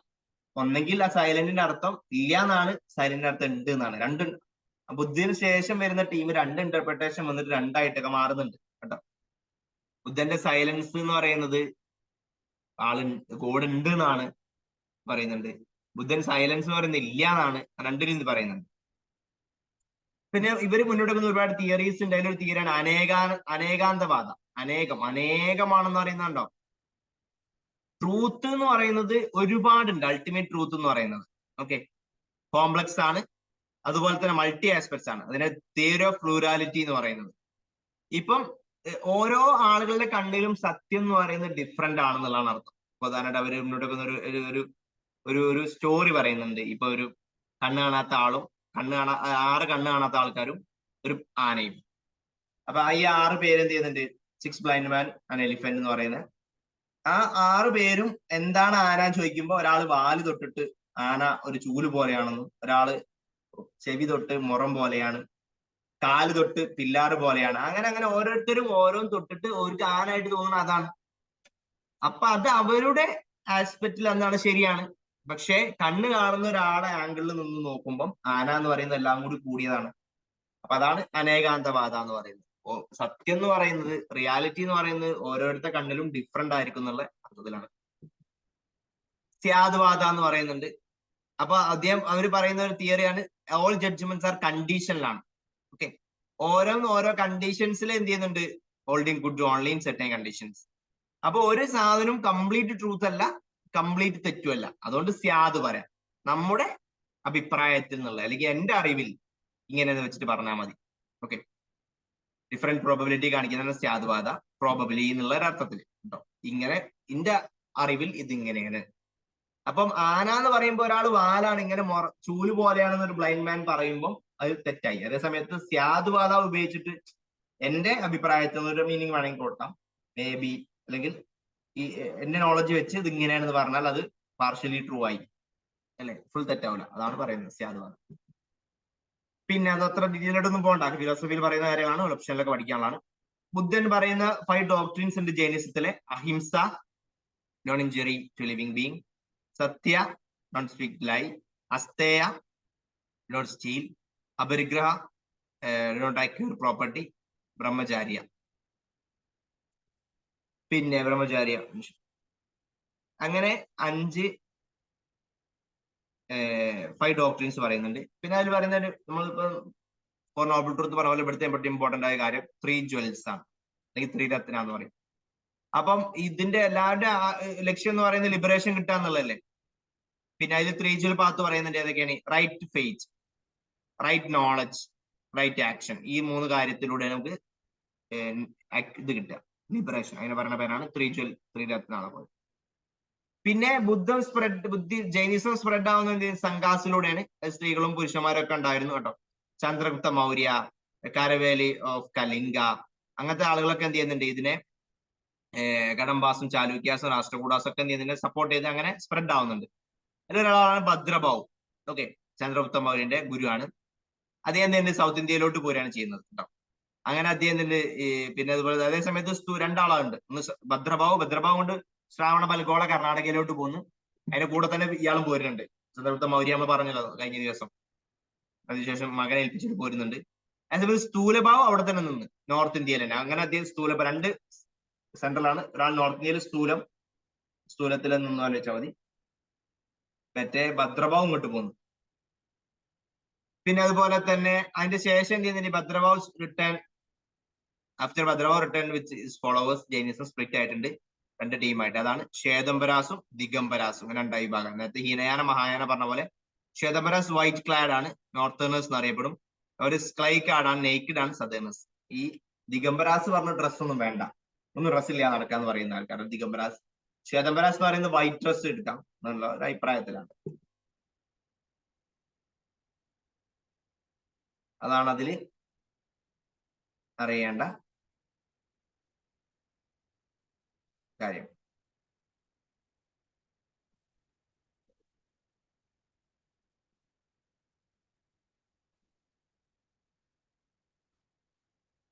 കുറച്ച് കാര്യങ്ങളൂടെ ഉണ്ട്, നമുക്ക് അത് പെട്ടെന്ന് നോക്കാം. പ്രധാനപ്പെട്ട മാത്രമേ ഒന്ന് പറഞ്ഞു പോവാം. പിന്നെ ബുദ്ധിസം ഞാൻ പറഞ്ഞു, ഇങ്ങനെ 2 ആയിട്ട് ഡിവൈഡ് ചെയ്തു. പ്രധാനമായിട്ടും 2 ദിഗംബര, ശ്വേതംബര എന്നുള്ള ടീമായിട്ട് മാറി. പിന്നെ എന്ത് ചെയ്യുന്നുണ്ട്? മെയിൻ ആയിട്ട് ഒരു മഗധയിൽ ഒരു ഫാമിലി ഉണ്ടാവുന്നുണ്ട്. 2 ഗ്രൂപ്പ്, ഒരു ഭദ്രഭാവ് താഴോട്ടും പോന്ന്, സ്ഥൂലഭാവ് അവിടെ നിന്ന്. അങ്ങനെ 12 വർഷം കഴിഞ്ഞ് ഫാമിലൊക്കെ കഴിഞ്ഞപ്പോൾ എന്ത് ചെയ്തു? ആഫ്റ്റർ 12 ഇയേഴ്സ് സൗത്ത് ഇന്ത്യയിലുള്ള ആളുകൾ എന്ത് ചെയ്തു? പിന്നെ ആ സമയത്ത് സ്ട്രിക്ട് പ്രാക്ടീസ്. അതേ സമയത്ത് എന്ത് ചെയ്യുന്നുണ്ട്?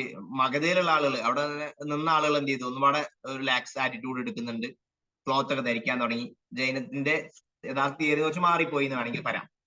അങ്ങനെ ഫാമിൻ കഴിഞ്ഞപ്പോ എന്ത് ചെയ്യുന്നുണ്ട്, സദേൺ ഗ്രൂപ്പ് വീണ്ടും തിരിച്ച് മഗധയിലോട്ട് എത്തുന്നുണ്ട്. അപ്പൊ അവിടെ ഉണ്ടായിരുന്ന ഒരുപാട് പ്രാക്ടീസും കാര്യങ്ങളൊക്കെ എന്ത് ചെയ്യുന്നുണ്ട്, മാറിയിട്ടുണ്ടായിരുന്നു. ശിവര് അതിന് മാറാൻ തയ്യാറല്ല. അങ്ങനെ രണ്ട് വിഭാഗമായിട്ട് മാറാണ് ചെയ്യുന്നത് സിമ്പിൾ ആയിട്ട്. അപ്പൊ രണ്ടാളുടെ നേതൃത്വത്തിലാണ്, ഭദ്രഭാവു സ്ഥൂലഭാവിന്റെ നേതൃത്വത്തിലാണ് ഇങ്ങനെ മാറുന്നത്. അതിൽ ഒന്നാമതാണ് ദിഗംബര എന്ന് പറയും. ഭദ്രഭാവു മുന്നോട്ട് വെക്കുന്ന ടീമാണ്. ആ ഒരു കറക്റ്റ് മറ്റേ മഴയെ തന്നെ ഫോളോ ചെയ്യണം എന്ന് പറയുന്നതാണ്. ഒരു കംപ്ലീറ്റ് ന്യൂഡിറ്റി ഒക്കെ എന്ത് ചെയ്യാണ് മാത്രം ആക്കുന്നത്. മെയിൽ മോങ്സ് എന്ത് ചെയ്യേണ്ട ആവശ്യമില്ല, ഡ്രസ്സ് ധരിക്കേണ്ട ആവശ്യമില്ല. ഫീമെയിൽ എന്താണ് ഒരു ജസ്റ്റ് ഒരു വൈറ്റ് സാരി മാത്രം ധരിച്ചാൽ മതി എന്നൊക്കെ പറയുന്ന രീതിയിലാണ്. ഓൾ 5 വോസ് ഉണ്ടല്ലോ, അതും എല്ലാം നമ്മൾ എന്ത് ചെയ്യാണ് ഫോളോ ചെയ്യണമെന്ന് പറയുന്നതാണ്. സത്യ, അഹിംസ, സ്ഥേയ, അപരിഗ്രഹ, ബ്രഹ്മചാര്യ സ്ട്രിക്റ്റ് ആയിട്ട് ഫോളോ ചെയ്യണമെന്ന് പറയുന്ന ടീമാണ്. അവർ പറയുന്നത് വെച്ചാല് സ്ത്രീകൾക്ക് എന്ത് ചെയ്യൂല, ലിബറേഷൻ കിട്ടൂല എന്നുള്ള ഒരു ഇതായിരുന്നു ഉണ്ടായിരുന്നത്. ഭദ്രബാഹു ആയിരുന്നു അതിന്റെ പ്രധാനപ്പെട്ട ഒരു ലീഡറായിട്ട് പറയാൻ പറ്റും. അതിൽ ഒരുപാട് സബ്സെറ്റ് വരുന്നുണ്ട് കേട്ടോ. മൂലസംഘ അങ്ങനെ നോക്കി വെക്കാം. ഇസപാന്ത, തേരാപാന്ത, ചാരാൻ പാന്ത, അങ്ങനെ കേട്ടോ. പിന്നെ അതുപോലെ തന്നെ സമയ പാന്ത. ഈ പേരറിഞ്ഞിരുന്ന ഇത് ഏത് സെക്റ്റിന്റെ കീഴിൽ വരുന്ന ചിലപ്പോൾ ചോദിക്കും, ദിഗംബരാണ് ശ്വേതംബരാണെന്നൊക്കെ. അതിലും വീണ്ടും മൈനസ് സബ്സെക്ട് ഒക്കെ വരുന്നുണ്ട് കേട്ടോ. ഗുമാൻ പാന്ത, ചോട്ടാൻ പാന്ത, അങ്ങനെ ഒരുപാട് പാന്തായിട്ട് മാറുന്നുണ്ട്. പിന്നെ രണ്ടാമത്തെ ടീമാണ് ശ്വേതംബര, വൈറ്റ് ക്ലോത്ത് എന്ന് പറയും. അവര് വൈറ്റ് ഡ്രസ്സ് ധരിക്കാം, ഒന്നും കംപ്ലീറ്റ് നേക്കഡായി നടക്കേണ്ടെന്ന് പറയുന്നതാണ്. 4 മാത്രം മതി എന്ന് പറയുന്നതാണ്. ഓക്കെ, 4 വോസ് മാത്രം മതി, ബ്രഹ്മചാരി വേണ്ട എന്നുള്ളതാണ് പറയുന്നത്. ഓക്കെ, കല്യാണം കഴിച്ച് ജീവിക്കുക എന്ന് പറയുന്നതാണ്. സ്ത്രീകൾക്കും ലിബറേഷൻ കിട്ടും എന്ന് പറയുന്നതാണ്. സ്ഥൂലഭദ്രയാണ് ഇതിന്റെ എക്സ്പോണന്റ് ആയിട്ട് വരുന്നത്. അതിൽ വരുന്ന കുറച്ച് സബ്സെക്ട് ഉണ്ട്. മൂർത്തി പൂജക എന്ന് പറയുന്നുണ്ട്. സ്ഥാനവാശിയ.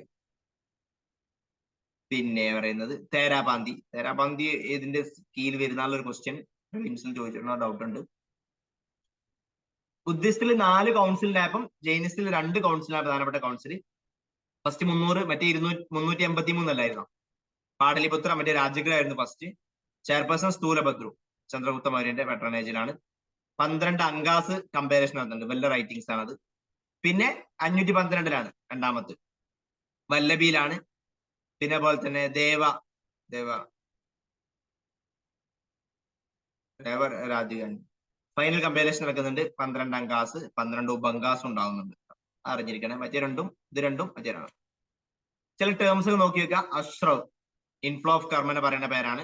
സോളിലോട്ട് കാർമിക് ഇത് വരുന്നത്.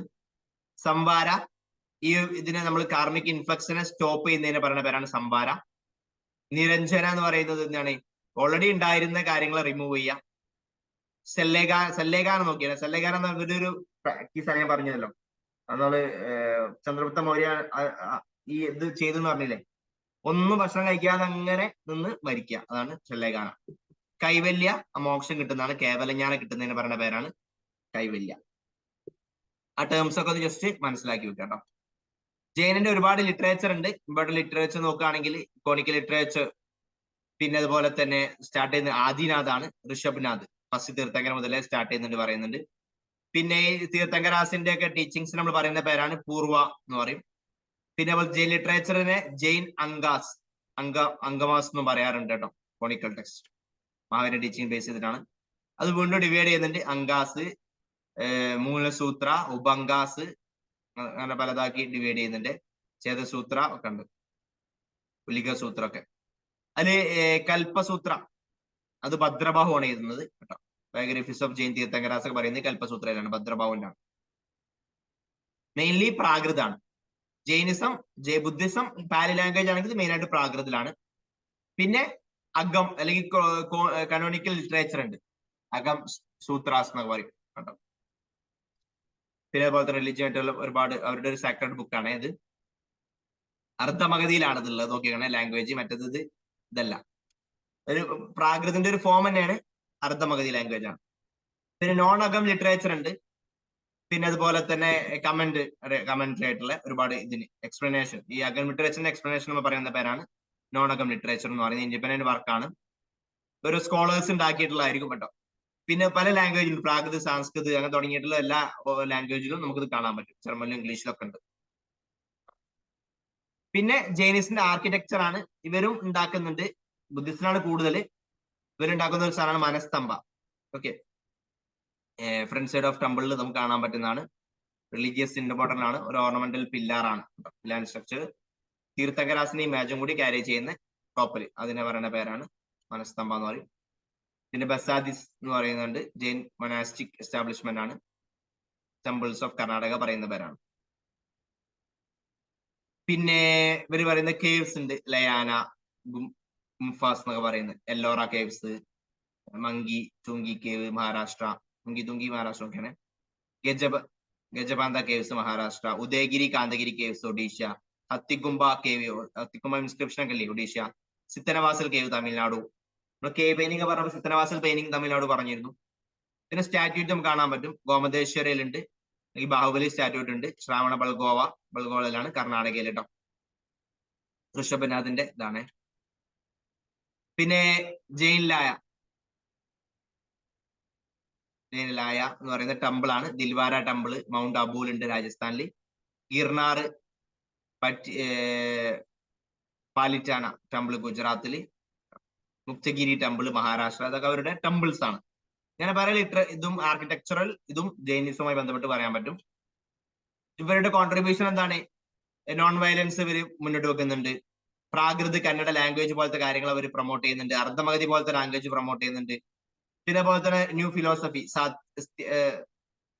സാത്യവാദം എന്നുള്ള ഒരു തിയറി മുന്നോട്ട് വെക്കുന്നുണ്ട്. ആർട്ട് ആൻഡ് ആർക്കിടെക്ചറിൽ എന്ത് ചെയ്യുന്നുണ്ട്? ഗോമതേശ്വർ സ്റ്റാറ്റ്യൂട്ട് പോലത്തെ കാര്യങ്ങളൊക്കെ, ഖജുരാഹോ ടെമ്പിള് മൗണ്ട് അബൂലുള്ള, പിന്നെ പോലെ തന്നെ ടൈഗർ കേവ് ഉദയഗിരി, ഇതൊക്കെ അവർ മുന്നോട്ട് വെക്കുന്നുണ്ട്. പിന്നെ ട്രേഡിംഗ് കമ്മ്യൂണിറ്റി ആണ് ഇവർ കൂടുതലായിട്ടുണ്ടായിരുന്നത്, അതിന്റെ പ്രൊമോഷനൊക്കെ ഇതിന്റെ ഭാഗമായിട്ട് സാധ്യമാവുന്നുണ്ട്. ബുദ്ധിസത്തിൽ നിന്ന് എങ്ങനെ ഇത് ഡിഫറെന്റ് ആവുന്നത്? ഈ ബുദ്ധിസം, ജൈനിസം എന്ത് ചെയ്യുന്നുണ്ട്? ഗോഡിന്റെ എക്സിസ്റ്റൻസിനെ റെക്കഗ്നൈസ് ചെയ്യുന്നുണ്ട്, ബുദ്ധിസം ചെയ്യുന്നില്ല. പിന്നെ ജൈനിസം എന്ത് ചെയ്യുന്നില്ല? ഡസ് നോട്ട് കണ്ടം ദ വർണ്ണ സിസ്റ്റം. ബുദ്ധിസം അത് ഓക്കെ വേണ്ടാന്ന് തന്നെ പറയുന്നുണ്ട്. ജൈനിസം എന്ത് ചെയ്യുന്നുണ്ട്? ട്രാൻസ്മൈഗ്രേഷൻ ഓഫ് സോള്, അതുപോലെ തന്നെ റീഇൻകാർണിയേഷൻ, ഇങ്ങനത്തെ കാര്യങ്ങളൊക്കെ ഉണ്ടല്ലോ, ആര് മുന്നോട്ട് ബിലീവ് ചെയ്യുന്നുണ്ട്? ജൈനിസം. ബുദ്ധിസം ചെയ്യുന്നില്ല. പിന്നെ മിഡിൽ പാത്ത് ആണ് ബുദ്ധിസം മുന്നോട്ട് വെക്കുന്നതെങ്കിൽ ഇവർ എക്സ്ട്രീം പാത്താണ്. അതുകൊണ്ട് മരണമൊക്കെ പറയുന്നത് പട്ടിണി നിന്ന് മരിക്കുക എന്നുള്ളതാണ് ഇവർ പറയുന്നത്. അത്തരത്തിൽ എക്സ്ട്രീം പാത്താണ് പലപ്പോഴും ജൈനിസം മുന്നോട്ട് വെക്കുന്നത്, അത് ബുദ്ധിസം എന്ത് ചെയ്യുന്നില്ല? മുന്നോട്ട് വെക്കുന്നില്ല. ഇതാണ് ജൈനിസവും ബുദ്ധിസവുമായി ബന്ധപ്പെട്ട്. അത് മാത്രമാണ് നമ്മൊന്ന് പറഞ്ഞത്, വളരെ ഇമ്പോർട്ടന്റ് ആണ്. 35 പേജായി, 48 പേജ് നമുക്ക് ആർക്കും ആകുള്ളൂ. നാളെ നമുക്ക് പറ്റുകയാണെങ്കിൽ നാളത്തോടെ എന്ത് ചെയ്യും, ഇത് ബാക്കി കംപ്ലീറ്റ് നമ്മൾ തീർക്കും, നാളത്തെ 4ാമത്തെ ക്ലാസ്സോട് കൂടി. ഓക്കെ, അല്ലെങ്കിൽ 2 ദിവസം കൊണ്ട് തീർക്കും. അപ്പൊ ഇത്രയും പറഞ്ഞ കാര്യങ്ങൾ ബുദ്ധിസം ജൈനിസം നല്ല ക്ലിയർ ആക്കിയിട്ട് ഡീറ്റെയിൽ ആയിട്ട് വായിക്കുക. ക്വസ്റ്റ്യൻസ് കൂടുതൽ വരാൻ സാധ്യതയുള്ള ഏരിയാസ് ആണ് ബുദ്ധിസം ജൈനിസം. വരാനുള്ള സൂഫിസം, ഭക്തി മൂവ്മെന്റ്, സംഘ ലിറ്ററേച്ചർ, ഹാരപ്പ, ഇതൊക്കെ ഒഴിച്ചുകൂടാൻ പറ്റാത്തതാണ്. നന്നായിട്ട് നോക്കുക, നന്നായിട്ട് റിവൈസ് ചെയ്യുക. പലവട്ടം റിവിഷൻ ചെയ്താലാണ് ഇതൊക്കെ ഓർമ്മ ഉണ്ടാവുക. ഒന്നും ബൈഹാർട്ട് ചെയ്യേണ്ട, ഒരു 4-5 പ്രാവശ്യം, പറ്റുമെങ്കിൽ 10 പ്രാവശ്യം ഇതൊക്കെ വായിച്ചാൽ നിങ്ങൾക്ക് ഓർമ്മ ഉണ്ടാവും. ഓക്കെ, ഒരു പ്രാവശ്യം വായിച്ചിട്ടാണ് എന്തോ വായിച്ചിരുന്നു ഓർമ്മ കിട്ടാത്തൊരവസ്ഥ ഉണ്ടാവും, അതുണ്ടാവാൻ. അത്രയും കാര്യങ്ങളാണ് അറിയേണ്ടത്. കറണ്ട് അഫയേഴ്സിന്റെ ക്ലാസ് ഞാൻ ഇടുന്നുണ്ട്, അത് കാണാത്ത ആളുകളുടെ അതും കാണണം കേട്ടോ, ഗ്രൂപ്പിലേക്ക് ഇടാം. ശരി, നമുക്കിനി നാളെ ബാക്കി നോക്കാം. പിന്നെ നമ്മുടെ മെന്ററിങ്ങിലോ മറ്റുള്ള ക്ലാസ്സിലൊക്കെ ജോയിൻ ചെയ്യാൻ താല്പര്യമുള്ളവർക്ക് എന്ത് ചെയ്യാം, ഉള്ള നമ്പറുമായിട്ട് ബന്ധപ്പെടാം. ബൈഹാർട്ട് പോസിബിൾ അല്ല, വേണ്ടാണോ? ബൈഹാർട്ട് അല്ല ഇതിന്റെ ആവശ്യം. കാര്യങ്ങൾ മനസ്സിലാക്കുക, കോൺസെപ്റ്റ് മനസ്സിലാക്കി വെക്കുക എന്നുള്ളത് മാത്രമേ നമുക്ക് ഇതിൽ ആവശ്യമുള്ളൂ. ബൈഹാർട്ടിന്റെ ആവശ്യമില്ല കേട്ടോ. റിവിഷൻ ചെയ്യുക, അപ്പൊ നിങ്ങൾക്ക് ഓർമ്മ കിട്ടിക്കോളും, പേടിക്കണ്ട.